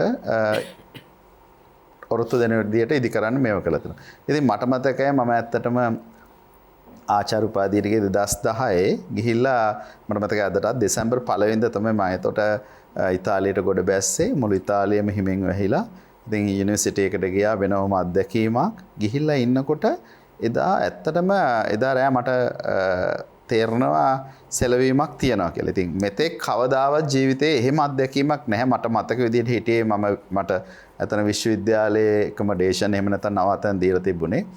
ඉතින් මගේ වෙනමත් රූම් එකක් තිබුණා. මට අහන්න කෙනෙකුත් නැහැ. නමුත් එයා ඒ කියන්නේ ශරීරයට විශාල වශයෙන් දැනනවා. ඉතින් නමුත් මම මේ කාමරේට යනකොට ඒකේ කියන්නේ earthquake එකක භූ චලනයකදී මොනවද කරන්න ඕන? එතන ඒක තිබුණේ ඉතාලි භාෂාවෙන් තිබුණා, ඉංග්‍රීසි භාෂාවෙන් තිබුණා. මොකද අපි හිටියේ විදේශ සිසුන් ඉන්න නවාතැනක. ඉතින් එහි පුංචි දරුවගේ ඉඳලා ආචාර්ය සමිත කිව්වා වගේ මේ භූකම්පන ඊළඟට වෙනත් ඒ කියන්නේ අපි හිතමු වෙනත් ආපදා ඒ සියල්ලට මේ දරුවා පුහුණු කරන. දැන් අපේ රටේ ඇත්තටම ගැටලුව තියෙන්නේ අපි දැනුම පොතපත දැනුම වෙනුවෙන් වැය කරන කාලය තාම වැඩි දරුවට. දැන් ඔබ මං හිතන්නේ ප්‍රශ්නයක් ඇහුවොත් දැන් අපේ බිල්ඩින්ස් ඕනම වෙලාවක ෆයර් එකකට එක්ස්පෝර්ට් ෆයර් එකක් ගින්නක් අට ගන්න පුළුවන්. තවම එහෙම ට්‍රේනින් එකකට ගිහිල්ලා තියනවද කියලා මම දන්නේ නැහැ. ඇත්තටම බහුතරයක් කියන්නේ නැහැ කියලා. ඉතින් නමුත් අපි දැන් මේ රටෙත් ඒ වගේ දේවල් මේ කියන්නේ අත්දැකීම් තියෙනවා. ඉතින් ඉතාලියේ earthquake වලට ඇත්තටම අපිට 100% මේවා වළක්වා ගන්න බෑ. මොකද තියෙන ආර්ථික පසුබිම ඔය හැමදේම කරලා අපි ඒ ඩිසයින් එකට උනත් ඒකට අපිට තියෙනවා වැය කරන්න පුළුවන් මුදලක්. නමුත් එහි මිනිස් අපිත් එහෙම තමයි විශේෂයෙන්ම මිනිස් ජීවිතයක් කියන්නේ ඉතා අසීමිත වටිනාකමක් තියෙන දෙයක් කියලා හැම රටක්ම හිතනවා. නමුත් ඔවුන් ඒ සඳහා කරන ඉන්වෙස්ට්මන්ට් එක හරිම වැඩි. ඒ සඳහා කරන ආයෝජනය වැඩි. ඉතින් ඒ සඳහා ඒ පුංචි දරුවගේ ඉඳලා එතකොට ඇපාර්ට්මන්ට් එකක් ඇතුලේ ඒ කියන්නේ නිවසක් ඇතුලේ earthquake එකක් එනවා නම් ඔබ කොහොමද හැසිරෙන්න ඕන? එතකොට දරුවා කොතෙන්ටද යන්න ඕන මුලින්ම? ඊට පස්සේ මෙතුමා කිව්වා වගේ ඇත්තටම දැන් ඔබ දන්නා ගුවන් යානයක දුනත් ඔබ උඩට පියාසර ගන්න තියෙද්දි මුලින්ම මොනවා හරි අනතුරකදී අපිට මුලින්ම තමයි ආරක්ෂා වෙන්න. කියන්නේ දරුවා නෙවෙයි. ඒ මොකද අපි හොඳින් හිටියොත් තමයි අපිට දරුවත් එක්ක එතෙන්ට යන්න පුළුවන් වෙන්නේ. කවදාවත් කියන්නේ දරුවට දාලා අපිට දාගන්න කියලා. මොකද ඒ අතරේ අපිට වාතාශ්‍රය නැතුනොත් වෙනද ඒ වගේම තමයි. ඒ කියන්නේ ඔය හැම දෙයකදීම මේ අදාළ වැඩිහිටි පුද්ගලයා අපි කියන ඇසෙම්බලි පොයින්ට් තියෙනවා මෙතුමා කිව්වා වගේ. ඒ කියන්නේ ඕනම ඉතාලියේ ඕනම නගරයක් ඉදි කරනවා නම් අනිවාර්යයෙන්ම ඇසෙම්බලි පොයින්ට්. ඒ කියන්නේ තනිතලා ප්‍රදේශයක් තියෙනවා හැමෝටම ඒ නගරයේ වැසියන්ට එකතු වෙන්න මොන මේ earthquake එකක් ආව. මෙතුමා කිව්වා වගේ අපිට තියෙනවා early warning alert කියලා එකක්. ඒ කියන්නේ අපේ දුරකථනයට එනවා දිගටම රින්ගින් ටෝන් එකක්. ඒ කියන්නේ අපි එතනින් එළියට යනකම් එක වදිනවා. එතකොට ඒ ඉතාලියේ පාවිච්චි කරන ක්‍රමය ජපානයට වඩා ජපානයේ වෙනත් GPS ඒවා තියෙනවා. එතකොට අපේ ෆෝන් එක අපිට ඕෆ් කරන්න බෑ, මොනවත් කරන්න බෑ ඒ වෙලාවේ. එතකොට ඒ වොලියම් අපිට කියන්නේ පුළුවන් ඉක්මනට යන්න කියලා. එතකොට ඒ ටයිම් එකක් දෙනවා මෙතුමා කිව්වා වගේ විනාඩි 2ද 3ද ඒ වගේ අපිට දීලා තියෙන එක ප්‍රදේශ ඒ වගේ යනවා. ඉතින් මට මතකයි සාමාන්‍යයෙන් මාසෙකට අඩුම ගානේ අපි 2-3 සැරයක්වත් එළියට එනවා. සමහර වෙලාවට අපිට කියන්නේ නැහැ අපිට ට්‍රේනින්ග්ස් දෙන්නේ කොහොමද කියලා. අපි ඒ කියන්නේ සාමාන්‍ය කාලයකදී එහෙම එකක් ආවේ නැත්නම් ආටිෆිෂියලි ඒ කියන්නේ අපිට නොදන්නවා ඒ ඇලර්ට්ස් කරනවා. ඒ කරන්නේ ඔබට අමතක වෙලා තියෙනවද කියලා බලන්න. ඒ සිස්ටම්ස් වැඩ කරනවද කියලා බලන්න. එතකොට අපි ඔක්කොම එනවා. අපි වගේ රටක සමහර වෙලාවට එහෙම ට්‍රේනින්ග් එකක් දෙනොත් ඕක නිකන් අද දෙන්නේ යන්න ඕනේ නැහැ කියලා. දැන් ඒ කියන මානසිකත්වය එතන නැහැ අතන. අපි ඔක්කොම ගිහිල්ලා ආයිමත් ඒ ඇලර්ට් එක එකතු කරාම ආයි එනවා. එතකොට ඉතාලියේ ඊට පස්සේ ඔය ආවට ගත්තොත් එහෙම ෆ්‍රාන්සය ස්විට්සර්ලන්ඩ් ඒ රටවල් වලට බලපෑම් තියෙනවා. නමුත් මම ඇත්තටම හිටියේ වැඩිම බලපෑමක් තියෙන දකුණු ඉතාලිය. ඉතින් ගොඩාක් ගොඩනැගිලි කඩාගෙන වැටෙනවා, ගොඩාක් දේවල් තියෙනවා. නමුත් ඒ කියන එහෙ අපේ වගේ නෙවෙයි, මධ්‍යම රජය නෙවෙයි, අපේ කියන මේ ප්‍රාදේශීය සභාව නගර සභාව තමයි බොහොම බලවත්.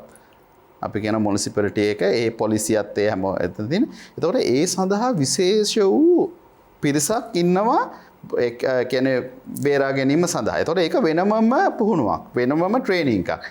ඉතින් ඉතාලිය වගේ රටක කොතරම් ලොකු භූකම්පනයක් ආවත් මිනිස් ජීවිතයක් නැති වෙනවා කියන්නේ ඒක විශාල ලෙස ඒ රටට වන අපකීර්තියක් විදිහට තමයි සලකන්නේ.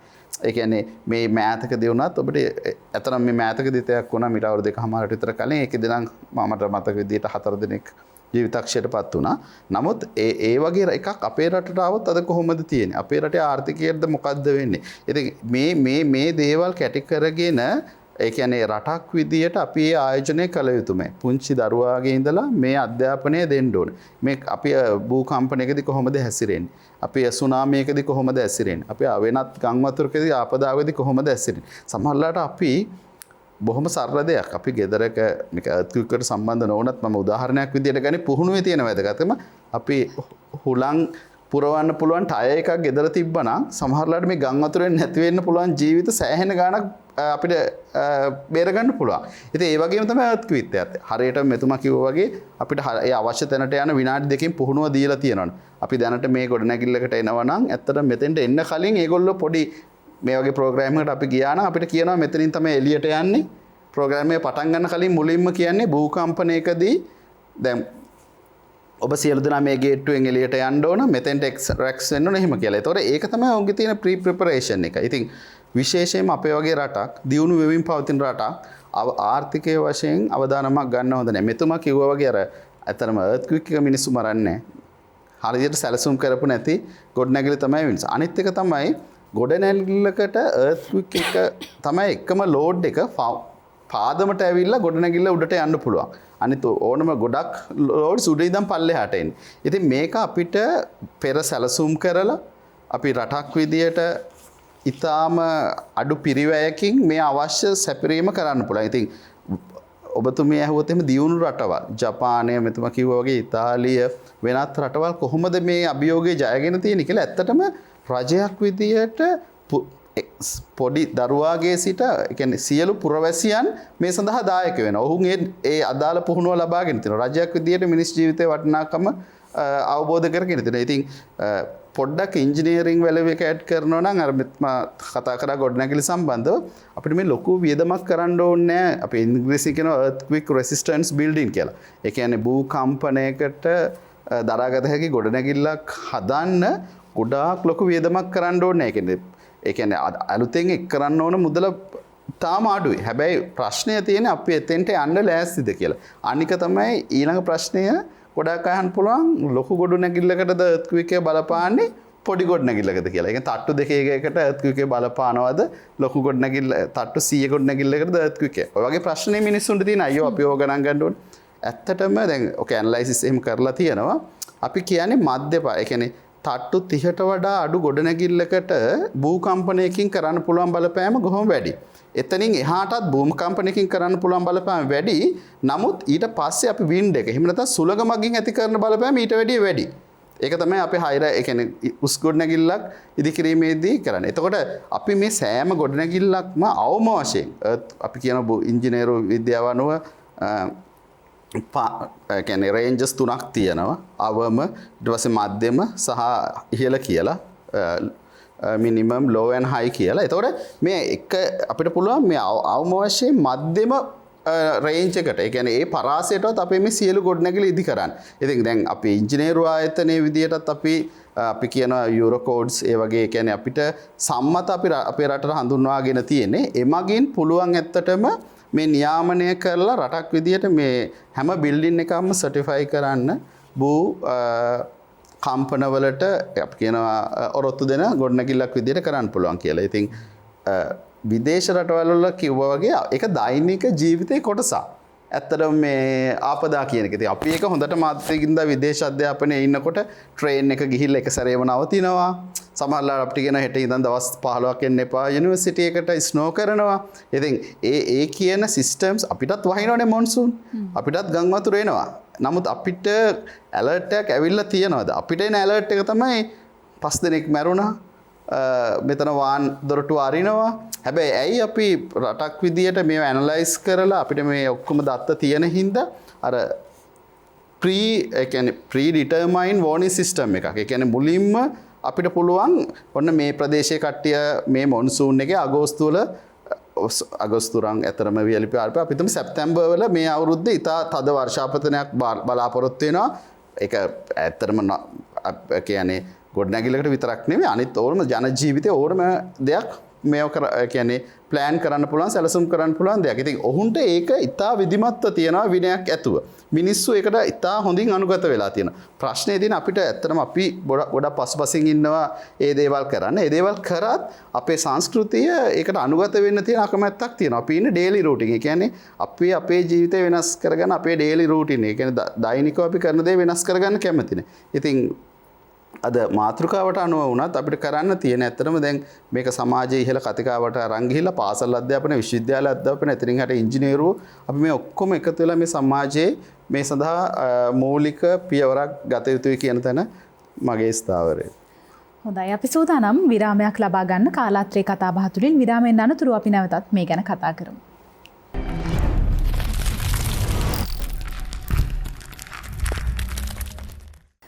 විරාමයෙන් අනතුරුව අපි නැවතත් එකතු වෙනවා කාලාත්‍රේ කතාබහත් එක්ක. අද මාතෘකාව රට සොලවන භූකම්පන. මහින්ද මහත්මයා මේ භූතලවල වෙනස් වීම සහ නව භූතල ඇතිවීම කොහොමද භූකම්පන වලට බලපාන්නේ? ඔව් ඇත්තටම භූතල වල හැසිරීම පිළිබඳ අධ්‍යයනයන් මම හිතන්නේ අවුරුදු මේ පහුගිය සේවස මුළුල්ලේම සිද්ධ වුණා. විවිධ මට්ටමින් භූතල වල ඇති වෙන්න පුළුවන් වෙනස්කම් පිළිබඳ මතු පිට ඉඳන් තමයි මේ පර්යේෂණයන් කරලා තියෙන්නේ. එක විදිහක් තමයි ප්‍රධානම දේ තමයි අතරම භූමිකම්පා සිද්ධ වෙන ආකාරයම තමයි භූතල වල හැසිරීම බලන්න පුළුවන් හොඳම විදිහ. එතකොට අපි බැලුවොත් ඉන්දු ඕස්ට්‍රේලියානු තලය ඉන්දියානු තලය සහ ඕස්ට්‍රේලියානු තලය විදිහට දෙකට මැදින් බෙදලා තියෙනවා කියන අදහස 1965න් පස්සේ වගේ කරපු අධ්‍යයනන් වල තියෙනවා. එතකොට විවිධ කණ්ඩායම් මේ සඳහා දායක වෙලා භූමිකම්පාවල් කොහොමද ලංකාවේ පිටිපස්සෙන් බැලුවොත් එහෙම ඔය අම්බන්තොට ඉඳන් දකුණට තව බැලුවොත් එහෙම කිලෝමීටර් 1000ක් විතර පහළින් තියෙන විශේෂ කලාපයක් තියෙනවා. මේ කලාපය බැලුවොත් එහෙම නිරන්තරයෙන් භූමිකම්පා සිද්ධ වෙනවා. ඒ සිදුවෙමින් තියෙනවා අර අපි කිව්ව භූතල තල මායිම් වල වාගේම යම් කිසි ප්‍රවණතාවකින් ප්‍රමාණය වැඩි මේ හරි සිදුවන භූමිකම්පා. ඉතින් ඒ නිසා විද්‍යාඥයෝ මේ පිළිබඳ අවධානය යොමු කරලා ඒ පහුගිය දශක කිහිපය මුළුල්ලේම කණ්ඩායම් යොදවලා පොළොවේ විශේෂයෙන් මුහුදු පත්ලේ ඇති වෙන චුම්බක ගුණ ඊළඟට ගුරුත්ව ගුණ ඒ වගේ විවිධ මිනුම් අරගෙන වෙනස් වීම සිදුවෙන ආකාරය බලලා තියෙනවා. එතකොට දැනට ඒ ගැන තියෙන අවබෝධය තමයි යම්කිසි මට්ටමකට මේ කලාපයේ භූමිකම්පා වැඩි. ඒ භූමිකම්පා වැඩිවීම ඇත්තටම සිදුවෙන්නේ පොළොව අභ්‍යන්තරයේ මේ තියෙන ඉන්දු ඕස්ට්‍රේලියානු තලය කියන තලයේ මැදයෙන් යම්කිසි පිපිරීමක් ඇති වෙනවා. එය පිපිරීමක් කියලා කියනකොට ඇත්තටම විශාල පරාසයක සිදුවන ඒ රේඛීයව නෙවෙයි යම්කිසි අපසරියක් පුරා මුළුල්ලේ විහිදිලා තියෙන භූකම්පන ප්‍රමාණයක්. ඉතින් ඒක ඒ නිරන්තර වැඩිවීම ඔස්සේ අපි දැනට හිතලා තියෙන දේ තමයි ලෝකේ ඉන්න විද්‍යාඥයෝ මෙය ඉදිරියේදී සිදුවිය හැකි මේ නව පැලුම් තලයක් ඇති කරමින් මේ දෙක වෙන්වෙන්න පුළුවන්. ඇත්තටම දැනටමත් සිතියම් වල භාවිතා කරන දේ තමයි ඉන්දු ඕස්ට්‍රේලියානු තලය කිව්වට සමහර විට අපි පාවිච්චි කරන ඉන්දියානු තලය කියලා. ලංකාව සහ ඉන්දියාව හිමාලය ආශ්‍රයෙන් එතනින් බෙදලා ලංකාවට පහළින් යම් කිසි මට්ටමකට බෙදෙනවා. වම් පැත්තෙන් අප්‍රිකානු තලය, දකුණු පැත්තෙන් ඉන්දුනීසියාවට එහා පැත්තේ පැසිෆික් තලය. මේ ආශ්‍රිතව තියෙන කොටස ඉන්දියානු තලය විදිහට එනවා. ඒතකොට මේ විය හැකේ එවැනි වෙන්වීමක් නිශ්චිත වශයෙන් වෙන්වීම ඉදිරියේදී මේ සුළුවෙන් දැන් සිදුවෙන්නේ අතර මේ විශාල කාලයක් යන වැඩක්. පොළොවේ තියෙන වෙනස්කම් මේ අවුරුදු ගාණක් ඇතුළත අපි ගත්තොත් එම් පොළොව වයස ගත්තොත් අවුරුදු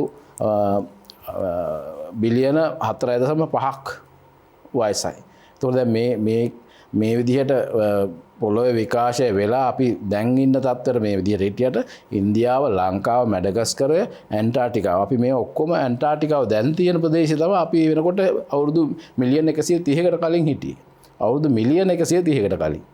ඒකට ඒනකොට අපි ඔක්කොම එකට දෙබ්බේ. ඒකට පර්යේෂණ වලින් පැහැදිලි වෙලා තියෙනවා ඇන්ටාර්ටිකාව අපි ළඟම එහා පැත්තේ අපේ තියෙන ඊසා නැගෙනහිර වෙරළ පැත්තට යාබදව තිබ්බේ.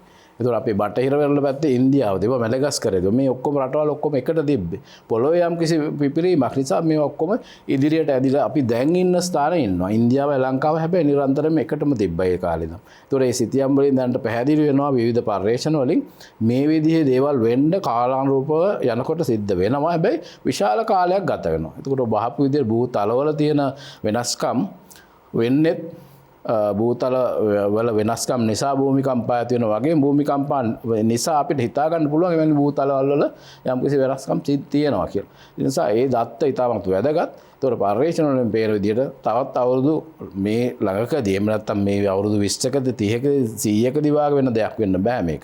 තරම අවුරුදු මිලියන ගාණක් සමහරට වෙන්න පුළුවන්. නමුත් නිශ්චිත වශයෙන්ම එහි යම්කිසි වෙනස් වීමක් සිද්ධ වෙමින් තියෙනවා. එයට අනුව අපි ඉස්සරහදී හැඩ ගැහෙන්න ඕන එවැනි භූමිකම්පාවල් සිදුවන කලාපයකට යාබදව සිටීම කියන කාරණේ අපි යලිත් අර අපි ආරක්ෂිතම කියන තැන නෙවෙයි නේද ඉන්නේ කියලා ප්‍රශ්නයක් ඔබට අහන්න පුළුවන්. ඒ කියන්නේ පොළොව මැද්දේ දැන් ඉන්නවා අපි මේ තලයේ මැද්දේ. හැබැයි තලයේ මැද්දේ ඉන්නකොට තලයේ මැදින් ආපහු වෙන කෙනෙක් බලලා දානවා. ඒතකොට අපි මැද්දේ නෙවෙයි ඉන්නේ අපි තලයට යාබදව තල මායිමට යාබදව ඉන්නේ. එතකොට ඒ භූමිකම්පාවල් ඇති වෙන කලාපය නිරන්තරයෙන් වැඩි වෙනවා නම් අඩු ගන්න එතනින් භූපැල්මක් ඉතාමත් නුදුරේදී ඇති නොවුනත් යම් කිසි සූදානමක් වෙන්න පුළුවන්. එතෙන්දි තමයි අපිට අර නිශ්චිතවම මේ මහත්තුරු දෙන්නත් කතා කරපු පරිදි අර ඒ සඳහා තියෙන ආපදා සැලසුම් කරන ඉතාමත් වැදගත් වෙන්නේ සහ එවැනි භූකම්පන කලාපයකට කිලෝමීටර් 1000ක් යාබදව සිටීම කියන කාරණය ඇතුළත අපි කොයි විදිහටද සැලසුම් සකස් කරගත යුත්තේ මේක ගොඩාක් මේ කලින් දකලා මේ අපි සැලසුම් කිරීම ගැන යම්කිසි කෙනෙක් ප්‍රශ්නයක් අහන්න පුළුවන් වුණත් මේක ඉතාමත් වැදගත් දෙයක්. මොකද දැන් අර අපි කලින් සඳහන් කළ පරිදිම ඉතාලිය වගේම ඉන්දුනීසියාව නැත්නම් ජපානය මේ රටවල් ඔක්කොම සිරියවස් ගණනාවක් මුළුල්ලෙන් මේ භූමිකම්පාව අත්දකලා තියෙනවා. ඒ නිසා ඒ අය ජීවිතවලින් ගොඩනැගිලි වලින් නොඑක් විදිහට වන්දි ගෙවලා අද තියෙන තත්ත්වෙට මේ දැනුම නිර්මාණය කරලා තියෙනවා. අපි මේ කිසි දෙයකට ලක් නොවි අපි මෙහි ඉඳන් පොත් බලලා දැන් අපි තුන් දෙනාව ගත්තොත් මේ භූමිකම්පාව විශාල වශයෙන් අත්දකලා තියෙනව වෙනත් රටවල්වලදී ජපානයේදී එහෙම නැත්නම් අපි ඉගෙන ගත්තේ ඒ ස්ථානවලදී. ඒකේ තේරුම තමයි ලංකාවේ අපි මේක දැනුම දැන් අපි දන්නවා අනිත් අය ඒවට ලක් වෙලා ඒ අය විනාශ වෙලා එයාගේ රටවල් පිටින් විනාශ වෙලා ඒ වගේ දැනුම ගොඩනගලා තියෙනවා. එතකොට භූමිකම්පාවක ඉතිහාසය ගත්තොත් එහෙම ඒ කියන්නේ 1556 ගත්තොත් චීන වෙනවා භූමිකම්පාව ගොඩාක් කලින්. ඒතකොට ඒ කාලේ වෙච්ච භූමිකම්පාවකදී මිය ගිය ගාන ඔබ ඇහුවොත් තක්සේරු වෙලා තියෙනවා 8,30,000ක්. හරි. එතකොට මේ භූමිකම්පාව විශාලත්වය ගත්තොත් සාමාන්‍යයෙන් 7ක් විතර රිච්ච පරිමාණයක ලොකු වගේ 9ක් පායකුත් නෙවෙයි. හැබැයි එහෙම වෙලා තියන්නේ අර ඉස්සලා සඳහන් කරා මෙතුමා ඒ භූමිකම්පාව කියන එක නෙමෙයි මිනිස්සු මිය යන්නේ ඇත්තටම ඒට ලක්වන ඒ තියෙන ගොඩනැගිලි එහෙම නැත්නම් නිර්මිතයන් වලට යට වෙලා එහෙම නැත්නම් ගිනි වලට ලක් වෙලා භූමිකම්පාවෙන් ගොඩනැගිලි විතරක් නෙමෙයි දැන් ජපාන වගේ රටක ඔය ලී වලින් හදපු ගෙවල් තියෙනවා කියන එකේ තේරුම ඇත්තටම 1923 ජපානයේ ටෝකියෝ වල ආසන්නයේ ලොකු භූමිකම්පාවක් සිද්ධ වුණා. ඒක දැනටම රෙකෝඩ්. ඒ වගේ තියෙන දත්ත තියෙනවා ඡායාරූප තියෙනවා. ඒ වගේ පේනවා හොඳට මේ භූමිකම්පාව හටගත්තට පස්සේ නොඑක් පසු ආපදාවන් තියෙනවා. එකක් තමයි ගෑස් ටැංකි පුපුරලා යනවා. ඒවා මිනිස්සු දැන් උදෑසන සිද්ධ වෙනවා නම් ඒක හැමෝම ඒ වෙලාවේ උයමින් ඉන්න. නිවෙස්වල මුළු තැන්ගේ ඔක්කොම මේ ගෑස් ඕපන් කරලා තියන වැඩ කරනවා. ඒ වගේම විදුලිය ඒ වගේ විවිධ අනිකුත් තියෙන ජාලවල ඉන්නවා. එතකොට මේ ඒවත් නිසා අර ලෑලිත් හයි කරලා තියෙන ගෙවල් නිසා ඒ කාලේ විශේෂයෙන්ම මේ ගිනි හටගෙන තියෙනවා. එතකොට මේ ටෝකියෝ නගරේ මං හිතන්නේ ආපදාව විශාල වශයෙන් සිද්ධ වෙලා තියෙනවා ගිනි හානි නිසා. ඒතර 1556 දී ඇතිවෙච්ච අර චීන සැන්සි වල තියෙන භූමිකම්පා වෙච්ච එක දෙයක් තමයි මේ ගොඩනැගිලි ඒ කාලේ ඒ ගුහාවල වගේ ඉඳලා තියෙන්නේ. එහෙම නැත්නම් ඔය ඉග්ලෝ කියන ඔය අයිස් ගුහාවල් වගේ ඒ වගේ ඉඳලා තියෙන්නේ. ඒතකොට විශාල භූමිකම්පාවකට මේ ඔරොත්තු දෙන්න බැරුව ඒ ගොඩනැගිලි මිනිස්සු ඉදි කරපුවට වඩා ස්වභාවිකව තියෙන ගුහාවල් වල ඉඳපු මිනිස්සු ටික ඒ 8,30,000ක් එතනම වැලිලා ගින් තියෙනවා. ඒක විශාලම දරුණුම ඛේදක වාචකයක් මේ භූකම්පන ඉතිහාසය පරීක්ෂා කරන බලනකොට. ඒතර ඔය වගේම දෙයක් අපි බැලුවොත් එහෙම මෑතකදී ගත්තොත් ඔය 1995 කෝබේ වල ජපානයේ භූමිකම්පා ගත්තොත් මේ ගොඩනැගිලි සම්බන්ධයෙන් අපි කතා කරන නිසා ඒක තමයි ලෝකෙ මෙතෙක් වාර්තා වෙච්ච විශාලම ආර්ථික හානියක් කරපු භූමිකම්පා කෝබේ භූමිකම්ප. ඒ භූමිකම්පාවෙන් පස්සේ ලෝකේ විවිධ සම්මතයන් ආයෙත් පනවන්න ගත්තා. මේ රටවල් කතා කරලා විදිකිරීම් ශිල්පය කොහොමද වෙන්න ඕන, කොයි විදිහටද මේ අපේ ගොඩනැගිලි පාදම හදන්න ඕන, ඒ වගේ දේවල් ඔරොත්තු දෙන්න කොයි විදිහට නව තාක්ෂණය නැවතත් පරිශන කරමින් අපි කොහොමද ඒක කරන්න ඕන කියලා තැනකට ආවා. ජපාන කියන්නේ ඒක අතාරින රටකුත් නෙවෙයි. නමුත් ඒවට නිරන්තරයෙන් මුහුණ දෙන රටක් වුණත් එවැනි දෙයකදී ආපහු පාඩමක් ඉගෙනගෙන යලිත් අපි කොහොමද හැසිරෙන්න ඕන කියලා ඒ අය යම් දේවල් කරයි. 95 තියෙන කෝබේ භූමිකම්පාව ඉතාමත් වැදගත් වෙන ඩොලර් බිලියන 100කට වැඩිය ආර්ථික හානියක් වුණා. විශාල මංමාවත් හයිවේස් ඔක්කොම කඩාන වැටිලා. නමුත් මිනිස් ජීවිත ගත්තොත් 6000ක් විතර තමයි මිය ගිහින් තියෙන්නේ.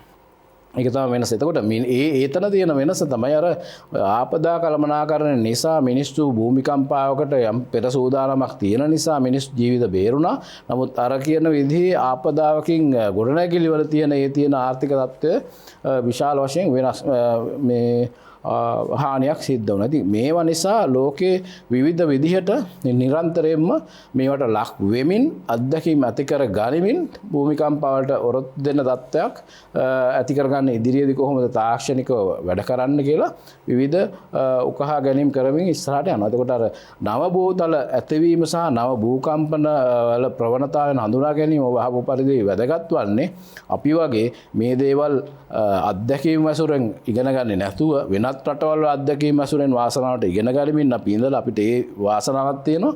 එතකොට ඒ වගේ යම්කිසි ප්‍රාමාණිකයන් පිරිසක් ලංකාවේ බිහි වෙනවා ඉස්සරහදී. එතකොට මේ ඇසුරේ අපි ගොඩනගා ගන්න ඕනේ වෙවැනි ආපදාවක් කොහොමද වළක්වා ගන්නෙ. තවදුරටත් එතකොට ජපානයේ ගත්තොත් තවත් හොඳ උදාහරණයක් තමයි 2011 වුණා ෆුකුෂිමා බලාගාරය. ඔබට මතක ඇති. මේ ෆුකුෂිමා බලාගාරය කියන්නේ යම්කිසි විදිහකට මේ වෙරළට මුහුණලා තියෙන ඒ තරම් දුරකින් පිහිටලා නැති ෆුකුෂිමා මේ න්‍යෂ්ටික විකිරණශීලී දේවල් පාවිච්චි කරන න්‍යෂ්ටික විදුලි බලය මේ උපදවන බලාගාරය. ඉතින් මේ ජපානයේ මේවා මොන දේවල් තිබ්බත් බලාගාර 51ක් මම හිතන්නේ ඒ වෙනකොට ක්‍රියාත්මක වෙමින් තිබ්බා මුළු රට පුරාම. හැබැයි ඔය කියන භූතල 3කට මායිම් වෙලා තියෙන මේ රටේ ඔය හැම දෙයක්මත් ඉතාමත් හොඳින් කළමනාකරණය කරගනිමින් එතෙක් මෙතෙක් කිසිම එවැනි ව්‍යසනයකට මුහුණ නොදෙමින් හිටියා. හැබැයි ඔය වෙරළට කිලෝමීටර් 200ක් එහායින් භූමිකම්පාවක් වුණා. ඒ භූමිකම්පාව රික්ටර් පරිමාණයගේ 8ක් වගේ මට මතක. ඒ භූමිකම්පාවේ ආවා සුනාමියක්. මේ සුනාමිය විනාඩි 20ක් ඇතුළත වෙරළට ආවා. වෙරළට ඔබ්බෙන් තිබ්බ මේ බලාගාරයට ඒ බැම්මත් කැඩිලා අර තියෙන ජල ඇතුළට ආවා. ඇතුළට ආවට පස්සේ අර කියන ප්‍රතික්‍රියාකාරක මේ රියැක්ටර්ස් මම හිතන්නේ 2ක් 3ක් ඒ ඔය වතුරට ගිලුණා. ඉන් පස්සේ ඒවා අක්‍රිය වෙන්න පටන් ගත්තා. ඊට පස්සේ අර විකිරණශීලී ද්‍රව්‍ය එළියට එන්න පටන් ගත්තා. මේ බලාගාරයේ ඉන්න අය සහ ඒ ප්‍රදේශයේම යම්කිසි විදිහකට විකිරණශීලී ආපදාවකට මුහුණ පෑවා. ඒ බලපෑම මම හිතන්නේ ජපානයේ ඉතාමත් ආර්ථික වශයෙන් ශක්තිමත් රටක් හින්දා වසරකදී වාගේ යාලට ගොඩ එන්න පුළුවන් වුණා මම හිතන්නේ. නමුත් ඒ කලාපය මුළුමනින්ම ජනශූන්‍ය කරලා අපේ වගේ රටවල් වලින් ගියපු අයත් ඒ කලාපේ පදිංචි වෙච්ච අය ඔක්කොම අයින් වෙලා නමුත් යම්කිසි ප්‍රතිපත්තිමය සැලසුමකට ඒ අය වැඩ කරලා අවුරුද්දක් විතර ඇතුළත ඒ අය නව සැලසුම් වලින් ගොඩ ඇවිල්ලා ඔය කියන රියැක්ටර්ස් ආපහු ඒ තියෙන බලාගාර ක්‍රියාත්මක කරලා ඒ සලස්මල් අනුකූලව ගමන් කරනවා. එතකොට අර ආපදාවකදී ඉතාමත් වැදගත් වෙනවා මේ දේවල් නිරන්තරයෙන්ම අනිත් රටවල් කොහොමද මේ මුහුණ දීලා තියෙන විශේෂයෙන්ම අපි භූමිකම්පාවල් ගැන තියෙන තොරතුරු එළියේ ඒ කියන්නේ අනිත් රටවල් වල තියෙන අත්දැකීම් ඇසුරෙන් ලබා ගන්න ඕන. ඒ වගේම තව එක දෙයක් මතක් කරගන්න අපේ ලංකාවේ භූකම්පන මාන කීපයක් තියෙනවා. තවදුරටත් ඇත්තටම මේ නැගෙනහිර සිට බටහිර දක්වා ඒ වෙරවල් දෙකට යාබදව සහ බස්නාහිර පළාතේ විවිධ භූකම්පන මාන කීපයක් අපි යෝජනා කරලා තියෙනවා භූ විද්‍යා සමීක්ෂණ පතල් කාර්යාංශ වශයෙන් රාජ්‍ය ප්‍රතිචාර දක්වලා තියෙනවා. වසර ගානක ඉඳන් මේ යෝජනාව තියෙනවා. මේ මෑතක ඉඳන් හරි මම හිතන්නේ ඉදිරියේදී චීන ආධාර හම්බ වෙනවා. ඒ අනුව අපිට එවැනි තව භූකම්පන මාන මධ්‍යස්ථාන කීපයක් හදන්න පුළුවන් වෙනවා. ඒ අනුව අපිට ඉදිරියේදී රටේ පොළොව අභ්‍යන්තරය කොහොමද වෙනස් වීම තියෙන්නේ කියලා ඒ තියෙන භූකම්පන තත්ත්ව අනුව තවදුරටත් පුරෝකථනය කරගනිමින් ඉදිරියට යන්න පුළුවන්.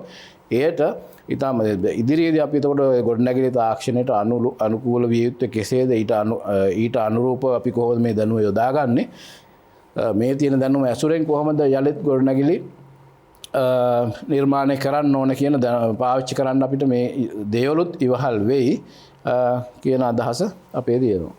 හොඳයි ලක්ෂිත මහත්මයා මේ කියන ආකාරයට අපිට ඕනෙම වෙලාවක භූකම්පනයක් ඇතිවිය හැකි කියන අවදානමින් ඉන්න වෙන්නේ. එතකොට භූකම්පනයක් ඇතිවිය හැකි කියන අවදානමින් ඉන්නවා නම් අපි හදන ගොඩනැගිලි කරන ඉදිකිරීම් සියල්ල මේ සඳහා ඔරොත්තු දෙන ආකාරයට නිර්මාණය කරගත යුතුයි. කොහොමද එහෙම ගොඩනැගිලි ඉදි කරන්නේ? හදිසියෙ ඇතිවන භූකම්පනයකටත් ඔරොත්තු දෙන ආකාරයකට ගොඩනැගිල්ලක් ඉදි කරන්නේ කොහොමද අපි?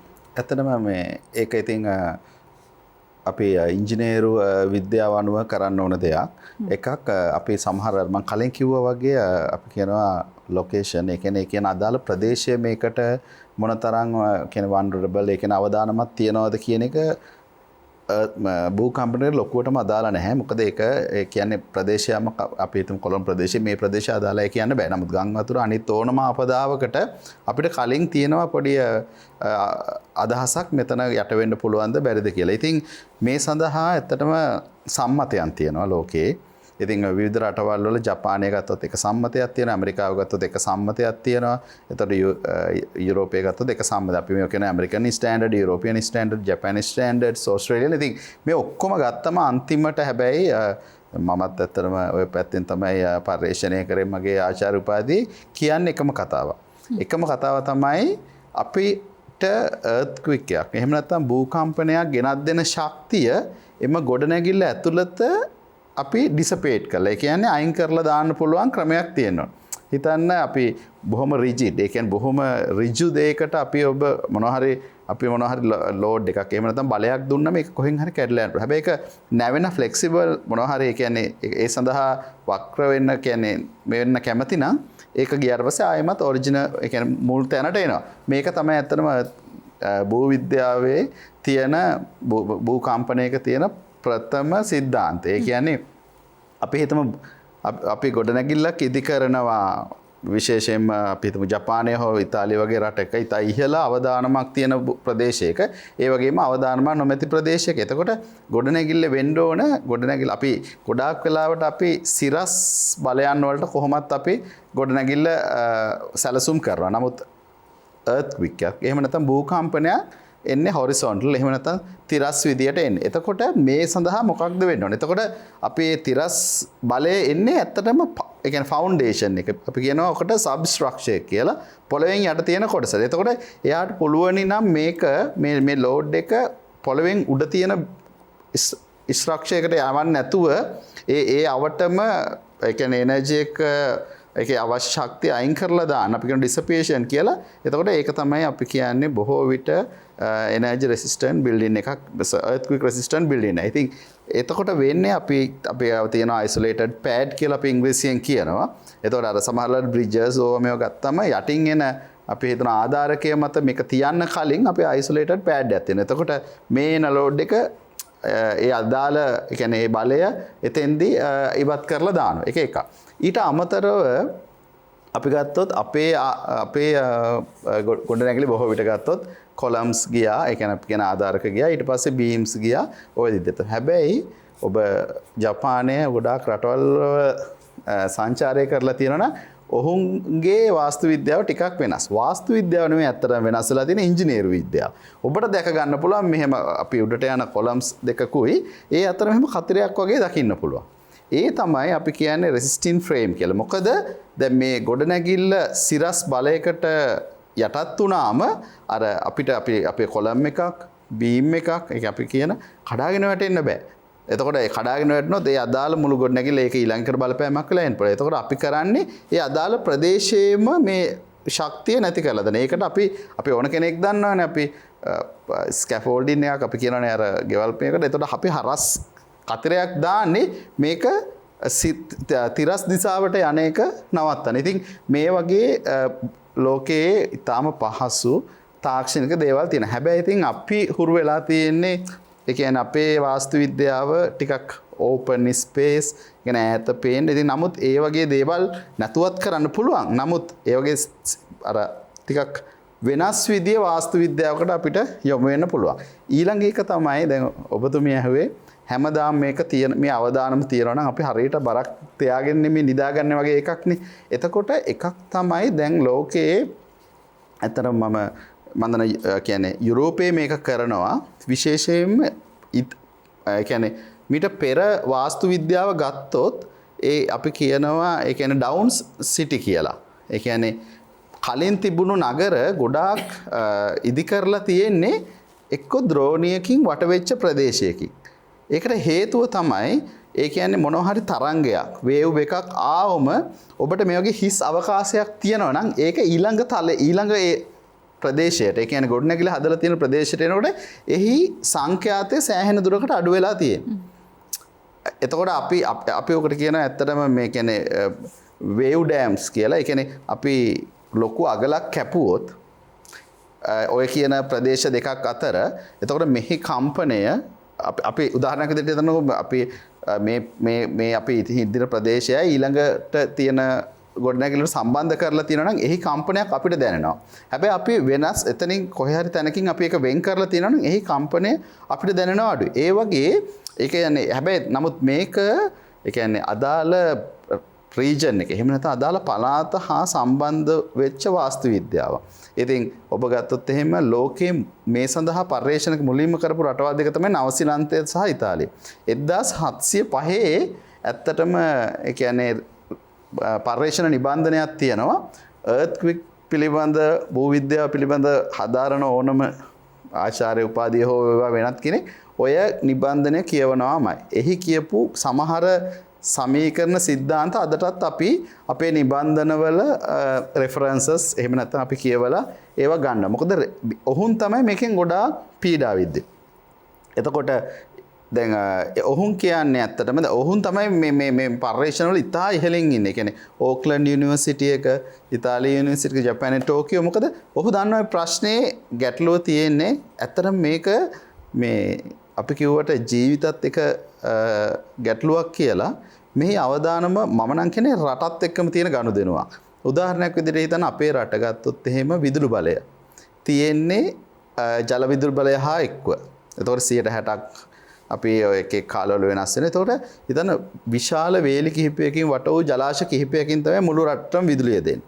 එතකොට එහි ඒ සඳහා අතරම ඒ ඔක්කොම මම හිතන්නේ ඒ අදාළ ප්‍රමිතීන් වලට ඉදි කරලා තියෙන්නේ මේ විදේශ ආධාරයට. ඒකින්ද ගැටලුවක් නැහැ. නමුත් මේ අපි ඉදි කරන සෑම මොකද අපේ රටක් වගේ රටක් බොහෝ විට අපි කියන්නේ බෑකප් ප්ලෑන්ස් එකකට නැතුව තමයි කරන්නේ. මොකද අපිට තියෙන ආයෝජනය අඩුයි. අපි වරායක් හැදුවොත් එකයි ඒ වගේ.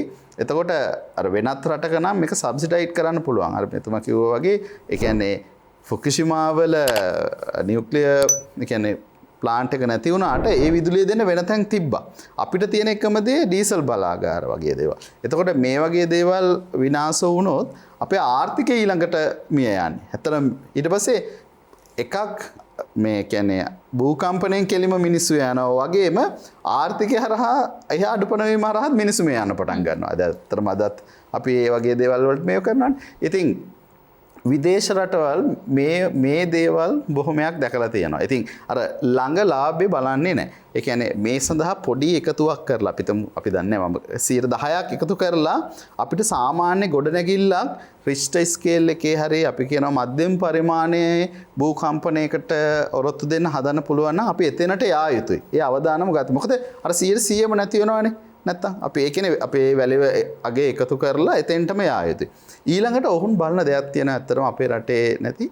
يعني විශේෂයෙන්ම හැම ගොඩනැගිල්ලක්ම හැම පාලමක්ම මේ earthquake වලට ඒ කියන්නේ මොකද ඔය හැම ගොඩනැගිල්ලක්ම වයසට යනවා අපි වගේම. අපි හිතන්නේ අපි මිනිස්සු විතරයි වයසට යන්නේ. අපි කියන ඒජින්. අපි එතකොට ඔය කියන එකේ ඔය කියන හැම ගොඩනැගිල්ලකම තියෙන ශක්තිය අවුරුද්දක් ගානේ පල්ලෙහාට එන. ඒතකොට අපි බලනවා මේක මිනිමම් ලෙවල් එක අවශ්‍ය මිනිමම් සැටිස්ෆැක්ෂන් එක තියනවාද කියලා. එහෙම නැත්නම් ආයිමත් අපි මොනවා හරි කරලා ඒක උස්සන්න ඕන. අපි කියන ප්‍රෙඩික්ෂන් කර්ව් කියලා. ඉතින් මේ වගේ දේවල් සමහර වෙලාවට අපේ රටේ පාලමක් කැඩෙන්නේ. අපි earthquake එකක් ආවොත් සමහරලාට තියෙන නට් එකක් රීප්ලේස් කරලා නැති ප්‍රශ්නේ. ඒ කියන්නේ අපි බලලා නැහැ. එතකොට මිලියන ගාණක් අපි වියදම් කරන්න වෙන්නේ පොඩි භූකම්පනයකට සමහරලාට අනාගතයේදී මේ අපිට ඒ කියන්නේ රුපියල් 1000කින් කරන්න තිබුණ වැඩයකින්. ඉතින් අපේ වගේ රටක පසු විපරමට වඩා පෙර විපරම ඊටාම වටිනවා මට දැනෙන විදිහට. මොකද රටේ අනාගතය ගැන හිතනකොට. හොඳයි අපි සූදානම් වෙන්නේ විරාමයක් ලබා ගන්න. විරාමයෙන් අනතුරුව අපි නැවතත් මේ ගැන කතා කරන්න සූදානම්.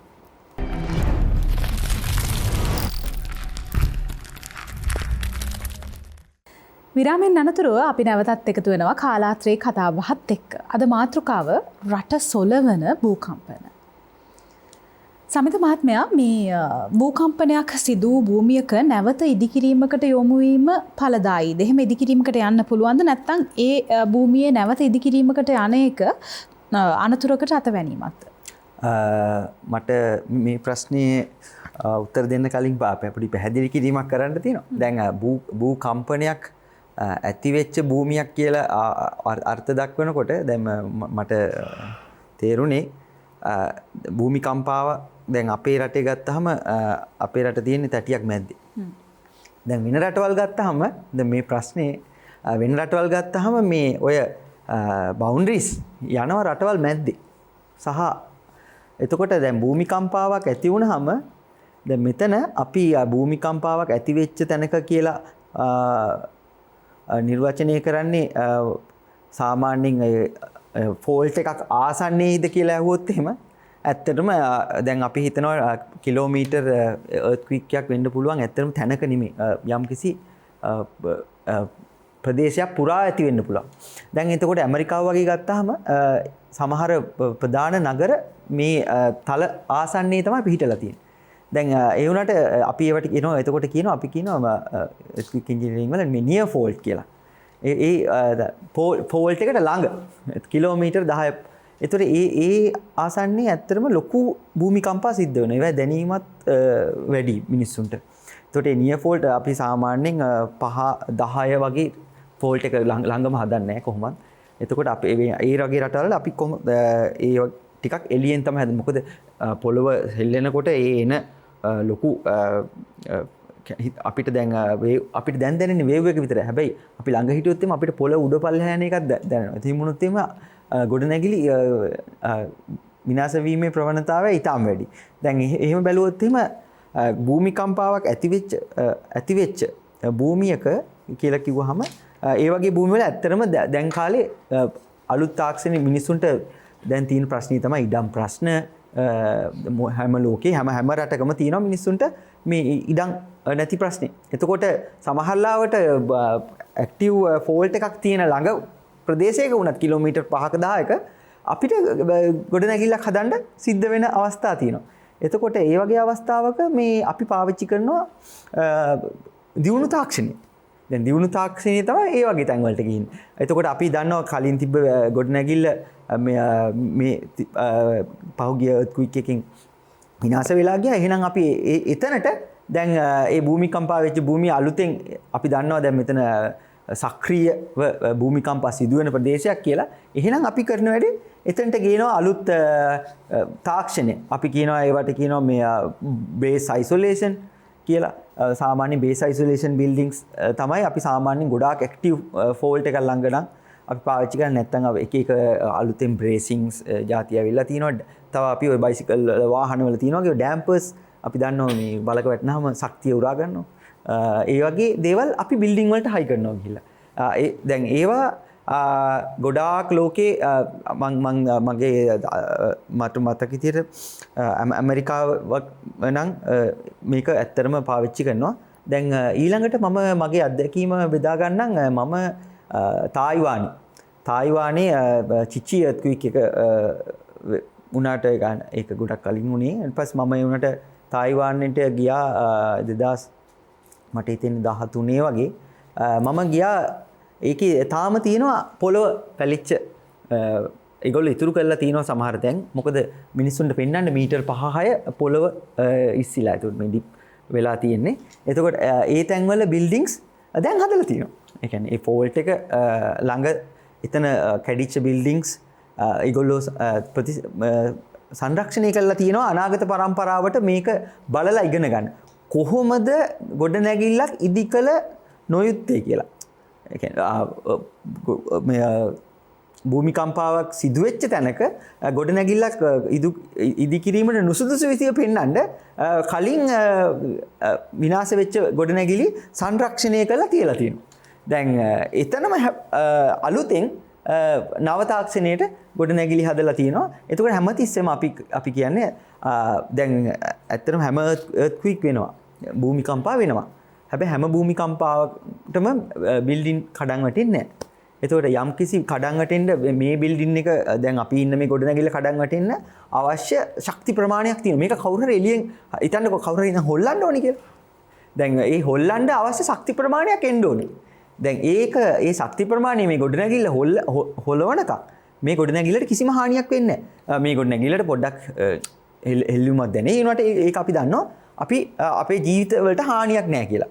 දැන් ඒක තමයි. එතකොට දැන් මම කියන්නම් දැන් ගොඩනැගිල්ලක් ඔය භූමිකම්පා වෙන ගොඩාක් කියන්නේ සක්‍රීය ප්‍රදේශවල හදනකොට මෙහෙම දෙයක් තියෙනවා. දැන් අපිට බිල්ඩින් එකක් ගොඩනැගිලි හදන්න නව තාක්ෂණي පාවිච්චි කරනවා. මම මෙතනදි කියනවා වැදගත්ම දෙයක් කරන. මේ වැදගත්ම දේ තමයි අපි කරන අපිට ගොඩනැගිල්ල ශක්තියෙන් වැඩිපුර හදන්න පුළුවන්. ශක්තිය. එතකොට ඒකට ශක්තිය වැඩිපුර වුණා අපේ අතේ තියෙන මුදල් යනවා. එතකොට මුදල් යනකොට අපිට තියෙනවා තව දෙයක්. දැන් අපිට ඕනේ ගොඩනැගිල්ල කඩන් වැටෙන්නේ නැති වෙන්නද? අපි තීරණය කරන්න ඕනේ මිනිස්සු මැරෙන්නේ නැති වෙන්නද? දැන් අපිට ඒ තීරණය ගන්න ඕනේ. එතකොට අපි ඒ තීරණය ඒකට තමයි ඔය කෝඩ් ඔෆ් ප්‍රැක්ටිස් කියලා මේ ඩෙවලොප් කරලා තියෙන්නේ. එතකොට ඒවෙන් තියෙන ඇත්තටම ගොඩනැගිල්ලට හානි වෙන්න පුළුවන්. ගොඩනැගිල්ල හැබැයි ගොඩනැගිල්ල ඉන්න මිනිස්සු මතට කඩා වැටෙන්නේ නැහැ. කඩා වැටෙන්නේ නැති එක නතර කරනවා. එතකොට අපිට පුළුවන් මේකේ මුදල් ප්‍රමාණය අඩු කරන්න. දැන් ඒ වගේ. එතකොට අපි නව තාක්ෂණي පාවිච්චි කරනකොම අපිට සමහරලාවට පුළුවන් ගොඩාක් දියුණු තාක්ෂණ පාවිච්චි කරන්න. හැබැයි මේකේ යන මුදල ගොඩාක් වැඩි. එතකොට අපි ඇත්තටම කියන්නේ ඒකේ අපේ මේ સિદ્ધාන්තය තමයි මේ ජීවිත බේරීම කියන එක. ඇත්තටම. එතකොට ගොඩනැගිල්ලට දැන් පොඩි earthquake එකක් ආවොත් ගොඩනැගිල්ලට හානියක් නැහැ. ඊට වැඩි එකක් ආවොත් එහෙම ගොඩනැගිල්ල පොඩි damage වෙන්න පුළුවන්. හැබැයි මොනවත් කඩන් වැටෙන්නේ නැහැ. ජීවිත හානි නැහැ. ඊළඟ එක හිතන්න දැන් ලොකු earthquake එකක් ආවම ගොඩනැගිල්ල මේකේ යම්කිසි මේකේ තියෙන columns beams වලට හානි වෙලා පොඩි මේක distort වෙනවා. ඒ කියන්නේ මේක අපි කියනවා මේක හැඩය වෙනස් වෙනවා කියන්නේ. එතකොට හැබැයි ඒත් අපේ එකේ ඉන්න මිනිස්සුන්ට හම්බ වෙනවා යම්කිසි වෙලාවක් මේකෙන් පැනලා දුවන්න. මේක අන්න ඒක තමයි අපේ එතන තමයි අපේ තියෙන ලාභ ඒ කියන්නේ balance win win situation. ඊළඟ එක අපි කියනවාද ලොකු රෙයා ඒ කියන්නේ හරි විරල භූමිකම්පා ඒ කියන්නේ අවුරුදු 2500කට වගේ පාරක් එන්න පුළුවන් භූමිකම්පා. ඒ වගේ එකක් ආවොත් මමහල්ලා බිල්ඩින් කඩන් වටින්න පුළුවන්. ඒ වගේ වෙලාවට ඇත්තටම අපිට බෑ මම කියන ප්‍රශ්නෙට කියන්නේ අපිට බෑ දැන් භූමිකම්පා ඇති වෙච්ච ප්‍රදේශයක ආය බිල්ඩින්ගක් හදනවා කියලා මේක අවුරුදු 2500ක එන භූමිකම්පාවකටත් ඔරොත්තු දෙන්න හදනවා කියලා අපිට බෑ මේක ඇත්තටම ගොඩාක් වියදම් කරන්න. දැන් ලංකාව වගේ රටකට මේක ලොකු ප්‍රශ්නයක්. අපිට බෑ ඇත්තටම මේ worst case scenario එකට ලෑස්ති වෙන්න. අපිට පුළුවන් මේක කඩන් වැටෙන්නේ නැති වෙන්න මිනිස්සුන්ගේ ජීවිත බේරන්න මේවා ගොඩනගන්න.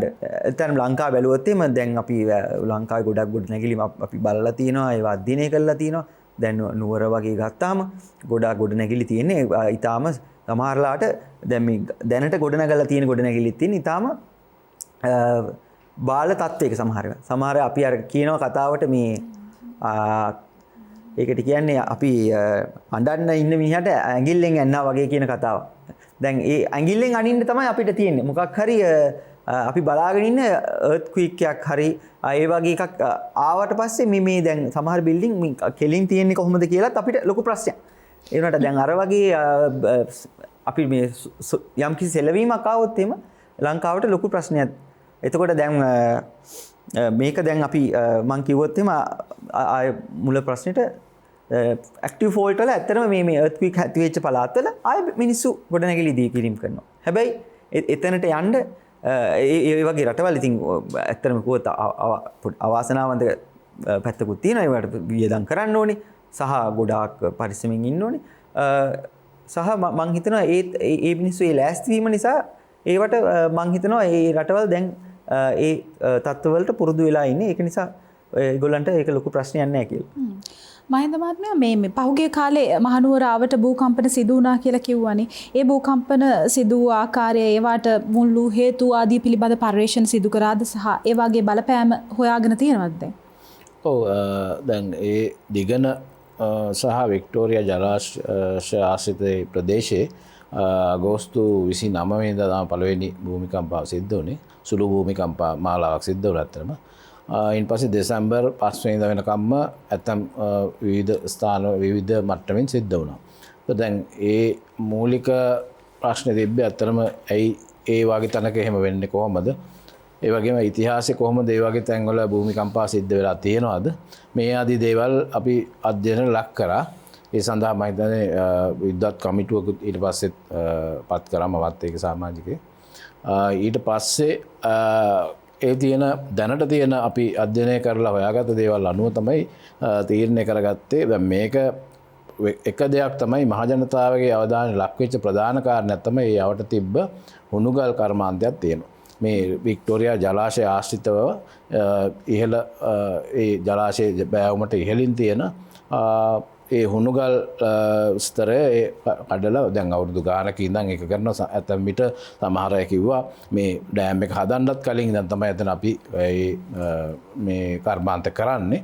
ඒ ආදී විදිහට. ඉතින් මේ මහජනතාවගේ අවධානය එතන ගොඩක්ම යොමු වුණේ අතර මේ හුණුගල් කර්මාන්තය සඳහා ඒ පිපිරීම් කරනවා. බොහොර යෙදීම් කරනවා. ඒවා නිශ්චිත ප්‍රමාණය ඉක්මවලා ගිහිල්ලා දානවා.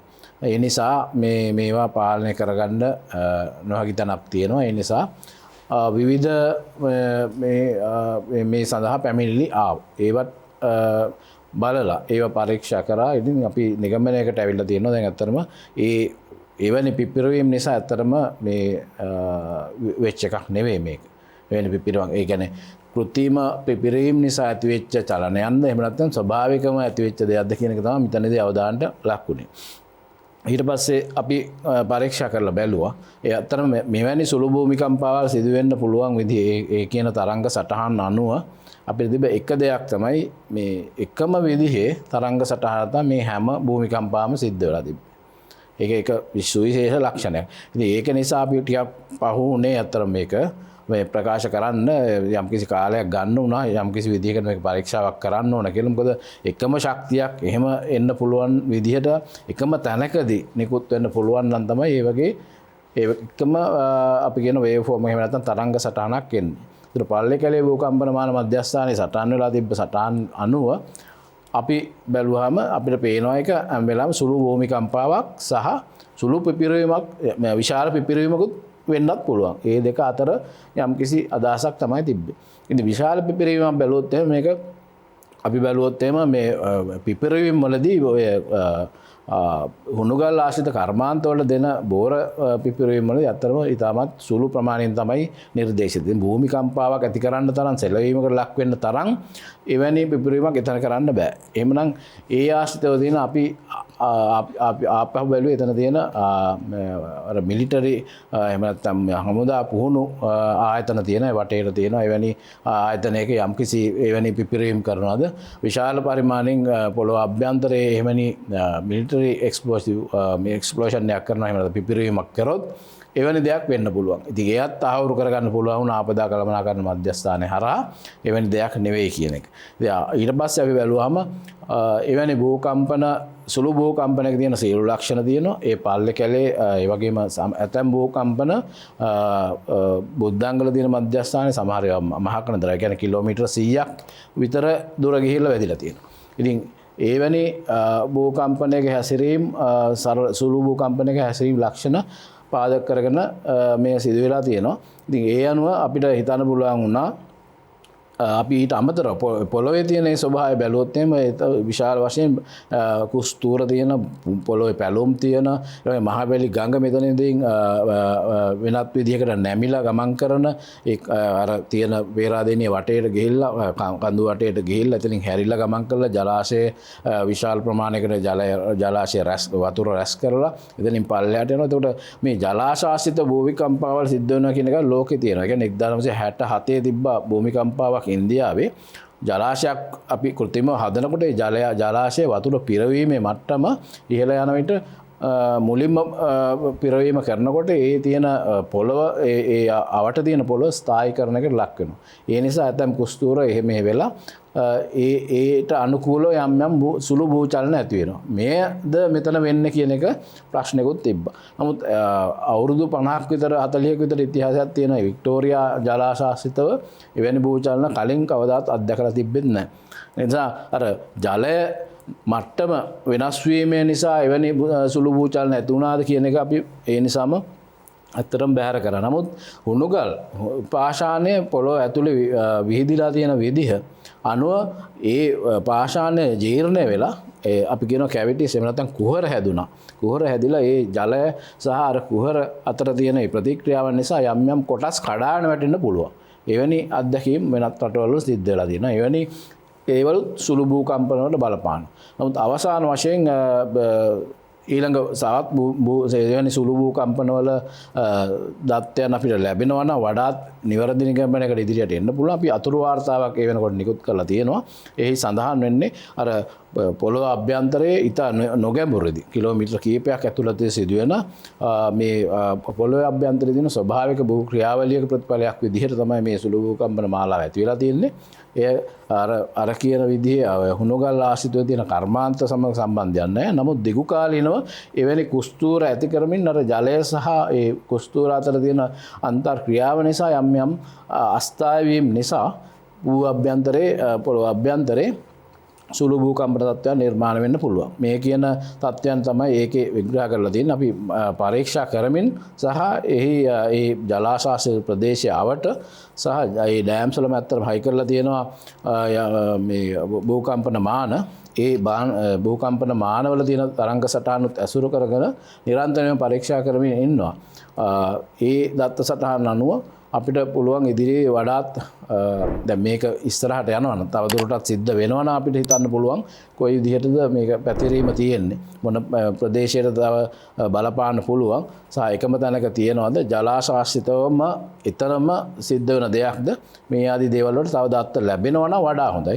අපි ඉදිරියේදී සැලසුම් කරලා තියෙන తాවකාලික භූකම්පන මාන කට්ටලයක් තවත් වටේට හයි කරලා ඒ දත්තත් ඇසුරු කරන පොළොව සෑහෙන දුරකට ඇතුළේදී කොහෙද පාෂාණස්තරවල දෙන වෙනස් වීම සිදු වෙන්නේ කියන එක පරීක්ෂා කරන්න. මේ භූවිද්‍යා සමීක්ෂණ පතල් කාර්යාංශ වශයෙන් ඒක සෑහෙන දුරට මැදිහත් වෙනවා වෙනත් රටවලුත් අපි ආධාර ගන්න බලාපොරොත්තු වෙන උපකරණ වශයෙන්. මම හිතනවා එයින් ඇත්තටම විශාල හානියක් වෙන්නේ නැහැ. ආපදාවක් සිදු වෙන්නේ නැහැ. ඩෑම් එකට වෙලා තියෙන බලපෑම බැලුවොත් එහෙම ඉතාමත් සුළුයි. ඒ වික්ටෝරියා සාමාන්‍ය වේල්ලේ තියෙන ඉදිකිරීම් වල ප්‍රමිතිය බැලුවොත් එහෙම ඒ ප්‍රමිතිය අනුකූල බැලුවොත් එහෙම සාමාන්‍යයෙන් අපි කියනවා මේ ගුරුත්වය ත්වරණය වාගේ 0.1ක් 0.1ක ඒ ත්වරණයෙන් 0.1කට ප්‍රමාණයකට ඔරොත්තු දෙන්න තමයි ඒක හදලා තියෙන්නේ. ඉතින් මේක 1000න් එකක් තරම් තමයි වෙලා තියෙන්නේ. ඉතින් 10න් එකකට වාගේ ඔරොත්තු දෙන්න පුළුවන්. ඉතින් 1000න් එකක් වගේ සුළු භූකම්පන තත්ත්වයක් තමයි වේල්ලට ඇති වෙලා තියෙන්නේ. නමුත් මේක බැහැර කරන්න බෑ. ඒ අවට තියෙන ජනතාවට දැනෙන විදිය, ගොඩනැගිලි වලට දැනෙන විදිය, ඒ වගේ තියෙන පිපිරීම ඇති වෙන්න තියෙන පුළුවන් තත්ත්වය. ඒවා ඉස්සරහට තව පරීක්ෂා කරලා මේ සුදුසු පියවර ගන්නවා. මහින්ද මහත්මයා මේ මධ්‍යම කඳුකරේ ඇතිවන භූකම්පන කොහොමද ජලාශවලට ඇති කරන බලපෑම මොන වගේ බලපෑමක්ද ඇති කරන්නේ ජලාශ අභ්‍යන්තරේ? ඔව් ජලාශවල ඇත්තටම ඔය දැන් ඔය විශේෂයෙන් ගත්තොත් එහෙම කොත්මලේ ඒ වගේම ඊට පස්සේ තියෙන වික්ටෝරියා ඊට පස්සේ රන්දෙනිගල ඊට පස්සේ රන්ටැඹි මේ ආදී ජලාශ මේ මහවැලි ගඟ ආශ්‍රිතව තියෙන ජලාශ තමයි මධ්‍යම කඳුකරේ අපි ඉදි කරලා තියෙන්නේ. ඉතින් අවුරුදු දැනට තියෙන සෑහෙන මේ මෑතකදී ඇති කරපු මොරගහකඳ සහ කළුගඟ ඇරෙන්න අනෙක් ඒ වගේ බොහොම ස්ථායී භාවයක් මෙතෙක් තිබිලා තියෙනවා. හැබැයි දැන් සුළු භූකම්පන තත්ත්වයන් හෝ වෙනත් අපි කියනවා අපි ඉන්ඩියුස් ඒ කියන්නේ ප්‍රේරණය වෙනවා. කියන්නේ ඈත අපි කිව්වේ තල මායමක තියෙන භූකම්පනය එහෙම නැත්නම් මොහොතේ සිදුවන භූකම්පනයක තියෙන භූකම්පනය අපේ රට මැද්දට ඇවිල්ලා මෙතන තියෙන ව්‍යුහයන් වෙනස් කරන මට්ටමේ ශක්තියක් ආවොත් යම්කිසි බලපෑමක් වෙන්න පුළුවන්. ඒ නිසා මධ්‍යම කඳුකරය යම්කිසි විදිහකට ස්ථායී අතන මධ්‍යම කඳුකරයේ අර අපි කිව්ව පොළොවේ තියෙන ඝනකම ගත්තොත් ඉතාමත් විශාලයි. ලංකාවේ මුළුමනින්ම ප්‍රදේශ අනිත් ඒවාට සාපේක්ෂව බැලුවොත් විශේෂයෙන්ම නැගෙනහිර පළාතේ මොනරාගල පුත්තල ඒ ආදී ප්‍රදේශවලට වැඩිය පොළොවේ තියෙන ඝනකමකට වඩා මේ මධ්‍යම කඳුකර ආශ්‍රිතව තියෙන පොළොවේ ඝනකම වැඩි. ඒ නිසා අර එවැනි ඈතින් එන භූකම්පන වලට ඔරොත්තු දීමේ හැකියාව මේ ප්‍රදේශයේ තියෙනවා. නමුත් එහි තියෙන ඉදිකිරීම ඇත්තටම වරින් වර පරීක්ෂා කිරීමේ බලන එක ඉතාමත් යෝග්‍යයි මම හිතන විදිහට. වේල්ල වුණත් මම හිතන්නේ අවුරුදු 30කට සැරයක් ඒ පරීක්ෂා කිරීම යෝජිතයි කියලා මේ වේල්ල බාර ඉංජිනේරු මහතුරුන් පවසලා තිබ්බා. ඉතින් එවැනි නිරන්තර පරීක්ෂා කිරීම වලට යන්නේක හොඳයි. ඉතින් මම අර මධ්‍යම කඳුකරේ තියෙන භූකම්පන අනිවාර්යෙන්ම ඉතාමත් වැදගත් වෙනවා. අර අපි ඉස්සෙල්ලා සඳහන් කර පරිදි අවිධිමත් ගොඩනැගිලි හදලා තියෙනවා. අවිධිමත් කියන්නේ ඇත්තට දැනට අපි බලලා තියෙන විදිහට මේ තියෙන සම්මත තත්ත්වයන් ලංකාවේ තියෙනවානේ බ්‍රිතාන්‍ය සම්මතයන් ඒ ආදි වශයෙන් සම්මත තත්ත්වයන් වලට අනුකූලව අඩු ගන්න හදලා තියෙනවා නම් මේ භූකම්පන වලින් ප්‍රශ්නයක් වෙන්නේ නැහැ. නමුත් අර භූවැලිකඩ වගේ සිද්ධියක් ඇති වෙන්න උනත් පුළුවන්. ඒක භූකම්පනයක් සිද්ධ වුණා කියලා නොතිබුණත් එතනදී තියෙන ඒ පාදම වල ගොඩනැගිල්ල තියෙන ප්‍රශ්න ඇති වෙලා තිබ්බ ඉදිකිරීම වල ප්‍රශ්නයක් නම් එවැනි තත්ත්වයක් උනත් ඇති වෙන්න පුළුවන්. ගොඩනැගිලි වලට එවැනි බලපෑමක් එන්න පුළුවන්. ඒ නිසා ඉදිරියේදී තාමත් වැදගත් ඒ ස්ථායීකරණයකට ලක් කරන එක දැනට තියෙන ගොඩනැගිලි සහ මේ භූකම්පන වල තත්ත්වය බැලුවොත් නම් ඉතාමත් ඔය වැදගත් ඒ කියන්නේ වික්ටෝරියා වැනි ජලාශාස්ත්‍රිත ඒ වේල්ලවල් ඉදි කරලා තියෙනවා. මා හිතනවා ඉතාමත් හොඳින් ශක්තිමත්ව හදලා තියෙනවා. ඒ වේල්ල අවටම සාමාන්‍ය රේෂ්ඨ පරිමාණියාගේ 5ක 4ක විතර භූමිකම්පාවක් සිද්ධ වුණොත් ඇතිවන ඒ ත්වරණයේ වෙනසට භූමිකම්පාවට ඔරොත්තු දෙන විදිහට හදලා තියෙනවා. ඒ නිසා යම්කිසි මට්ටමකට මේ අපිට ඒ ගැන විශ්වාසය තබන්න පුළුවන්. නමුත් ආපදාවක් කියන එක අපිට හිතන්න අමාරුයි. ඉතින් කොයි විදිහට වෙනත් මාර්ගවලට ඒක එන්න පුළුවන්. වෙනත් ගොඩනැගිලි වලට බලපාන්න පුළුවන්. ඒ නිසා මධ්‍යම කඳුකරේ ඇති වෙන භූකම්පන එකක් අස්ථායි ගොඩනැගිලි වලට යම්කිසි විදිහකට බලපාන්න පුළුවන්. නායම් වලට තව දුරටත් අතවරන්න පුළුවන්. මොකද භූකම්පන වලින් එන ඒ තරංග නිසා බෑවුම් වල තියෙන පස්තර කම්පනයට ලක් වෙනවා. ඉතින් අර පිහිටි පාෂාණ මතයේ තියෙන පස්තරයක් නිරන්තරයෙන් එවැනි කම්පනයකට ලක් වුණාම අර අපි කියනවා ඒ ලික්විෆැක්ෂන් කියලා. කියන්නේ අර ද්‍රවීකරණයකට ලක් වෙනවා. කියන්නේ වතුර වාගේ වෙනවා පස්. ඒ නිසා ඒ බෑවුමක එහෙම ඉදි කරලා තියෙනවා නම් ඒ ගොඩනැගිලි එය භූකම්පනය බලපානවා. ඇතරම ඒ පාදම ඇද වෙලා මේ ගොඩනැගිල්ල වෙනස් වෙන්න. ඒ නිසා විශාල අවදානමක් එවැනි තත්ත්වයන් වලත් තියෙනවා. ඒ නිසා කඳුකර ආශ්‍රිතව නම් ඉදිකිරීම කියන ඒවා ඉතාමත් හොඳින් මම හිතන්නේ මොනිටර් කරන්න ඕනේ. කියන්නේ ප්‍රමිතිගත කරගන්න ඕනේ. ඒ වගේම භූකම්පන වලින් සිදුවන අතුරු ඒ කියන්නේ අපි කියන නායම් සක්‍රිය වෙන්න තියෙන අවදානමත් අපි සිතියම් ගත කරගන්න ඕනේ. මොන ප්‍රදේශවල මොන වර්ෂාපතනයන් මොන පාෂාණස්තරයන්ද ඒ වගේ විවිධ ලක්ෂණ අනුව ඒවා වෙනස් වෙනවා. ඒ නිසා තමයි එතන එකගයක් ගිලා බහිනකොට එහෙම නැත්නම් නායනකොට ඊට යාබදම නිවස ඊටම නිර්පද්දිතව තියෙනවා. මේ වෙනසට හේතුව තියෙන්නේ ඇත්තටම ඒ ඉදිකිරීම තාක්ෂණයම නෙවෙයි. අතන ඒ තියෙන මේ පොළොව අභ්‍යන්තරයේ තියෙන පිහිටුමට අනුකූලව ඉදිකිරීම කරාද කියන එක. ඉතින් ඒ නිසා ඒ සියලුම පැති ග්‍රහණය කරගනිමින් අර තියෙන භූකම්පන තත්ත්වයන් වලට අපි මං හිතන්නේ ආපදා කළමනාකරන අංශයන් වඩාත් නැඹුරු යුතුයි. එවැනි ආරක්ෂිත තත්ත්ව නැති කරගන්න දැනට තියෙන තත්ත්වය නම් මේ සුළු භූමිකම්පාවල් මාලාව අපි මොනිටර් කරගෙන කියන්නේ අපි නිරන්තරයෙන් පරීක්ෂා කරමින් පවතිනවා. ඒක තමයි තත්ත්වය. ඉදිරියේදී භූකම්පන සිදුවේ හැකි අවදානම් කලාප ලෙස ලංකාවේ හඳුනගෙන තියෙන මොන වගේ ප්‍රදේශද? ඇත්තටම භූකම්පනයක් ඇති වෙන්න නම් පොළොව අභ්‍යන්තරයේ ඇති වෙන එකම නෙවෙයි මෙතන අපි බලන්න ඕන. ඒ ඇති වෙන තැන සමහර විට ඔරොත්තු දෙන්න පුළුවන්.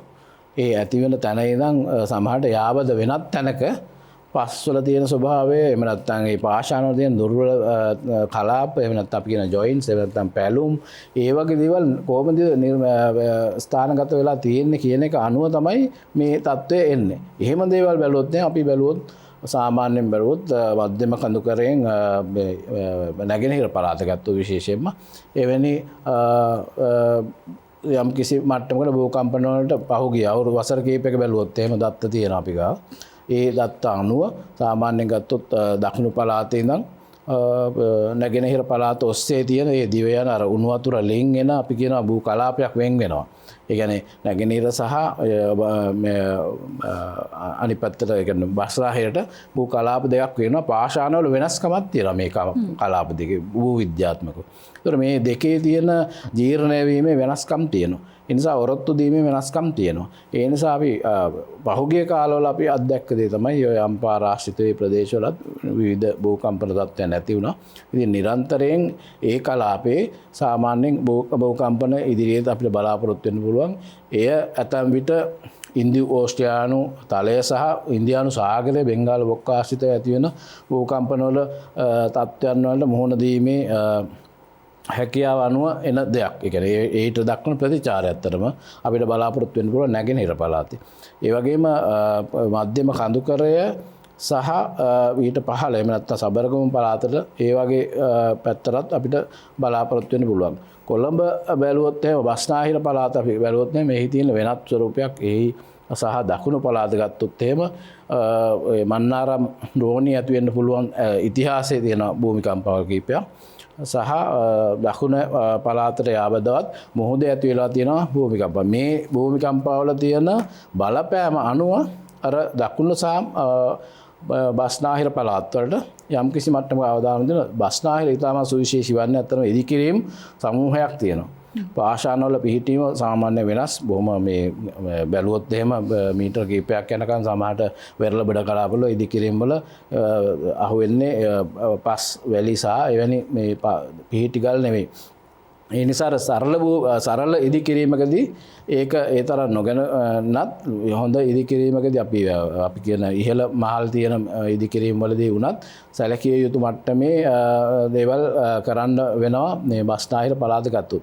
ඒ අනුව බැලුවොත් අපි ඉදිරියේදී වෙන්න පුළුවන්. මොකද අර 1615 උනේ බස්නාහිර පළාත ආශ්‍රිත භූමිකම්පාවක් කියලා හිතලා අපිට පුළුවන් යම්කිසි සැලසුමක් කරගන්න මේ භූකම්පන වලට අදාළව රටේ තියෙන කේන්ද්‍රීයම ස්ථාන වෙන බස්නාහිර පළාතේ වැඩිම ඝනත්වයක් තියෙන මේ ජන ඝනත්වයක් තියෙන ගොඩනැගිලි ඝනත්වයක් තියෙන ප්‍රදේශය නිසා එවැනි අවදානමක් තියෙනවා. ආපදාවක් වුණොත් සුළු භූමිකම්පාවක්වත් වුණොත් ප්‍රශ්නේ වැඩිපුර කියන්නේ ගොදුරු වීමේ ප්‍රවණතාවය වැඩිපුර තියෙන තැන එතන. ඒ නිසා නැගෙනහිර පළාතේ වුණාට එතන තියෙන ජන ඝනත්වය සහ ගොඩනැගිලි ඉදිකිරීම වල තියෙන ප්‍රශ්නය සමහරට අඩු වෙන්න පුළුවන්. ඒ නිසා ආපදාවට ලක් වෙන විදිය වෙනස්. ඒ නිසා බස්නාහිර පළාතේ තියෙන මේ භූමිකම්පාවලට නතු වීම අවම වුණාට එහි ස්වභාවය කියන්නේ ගොඩනැගිලි වල ඝනත්වය නිසා මා හිතනවා වඩා අවධානයක් යොමු කරන්න ඕන පැත්තක් තියෙනවා බස්නාහිර පළාතත්. ඒ අනුව බැලුවහම අපිට උතුරු පළාත උතුරු මැද ඒ ආදී ප්‍රදේශ කිහිපයක් ඇරෙන්න අනික් ප්‍රතිවල යම් කිසි මට්ටමකට මේ එවැනි සක්‍රිය වීම විය හැකි ඉදිරියේදී. හොඳයි. කාලාත්‍රයේ කතාබහ තුළින් අද අපි කතා කරේ රට සොලවන භූකම්පන ගැන. ඒ ගැන කතා කරන්න අද වැඩසටහනත් එක්ක එකතු වුණා විවෘත විශ්වවිද්‍යාලයේ ඉංජිනේරු පීඨයේ ජ්‍යෙෂ්ඨ කතිකාචාර්ය වරලත් ඉංජිනේරු ප්‍රදීප් ලක්සිරි මහතා. ඒත් එක්කම අද වැඩසටහන සඳහා දායකත්වය ලබා දුන්නා ජ්‍යෙෂ්ඨ භූ භෞතික විද්‍යාඥ මහින්ද සෙනවිරත්න මහතා. ඒත් සමගින් අද වැඩසටහනට සහභාගී වුණා පෙරදින විශ්වවිද්‍යාලයේ ඉංජිනේරු පීඨයේ ජ්‍යෙෂ්ඨ කතිකාචාර්ය ආචාර්ය සමිත් බුද්ධික මහතා. තිදෙනාටම ආයුබෝවන් බොහොම ස්තුතියි. අපි සූදානම් අද කාලාත්‍රයේ කතාබහ වැඩසටහනින් සමුගෙන යන්න. හැම වෙලාවෙම පෙර සූදානම වැදගත් නිසා මතක තියාගන්න අද කතා කරපු මාතෘකාව ගැන. අද අපි කතා කරේ රට සොලවන භූකම්පන ගැන. ප්‍රාර්ථනය ඔබට සුවදායි දවසක්. ආයුබෝවන්.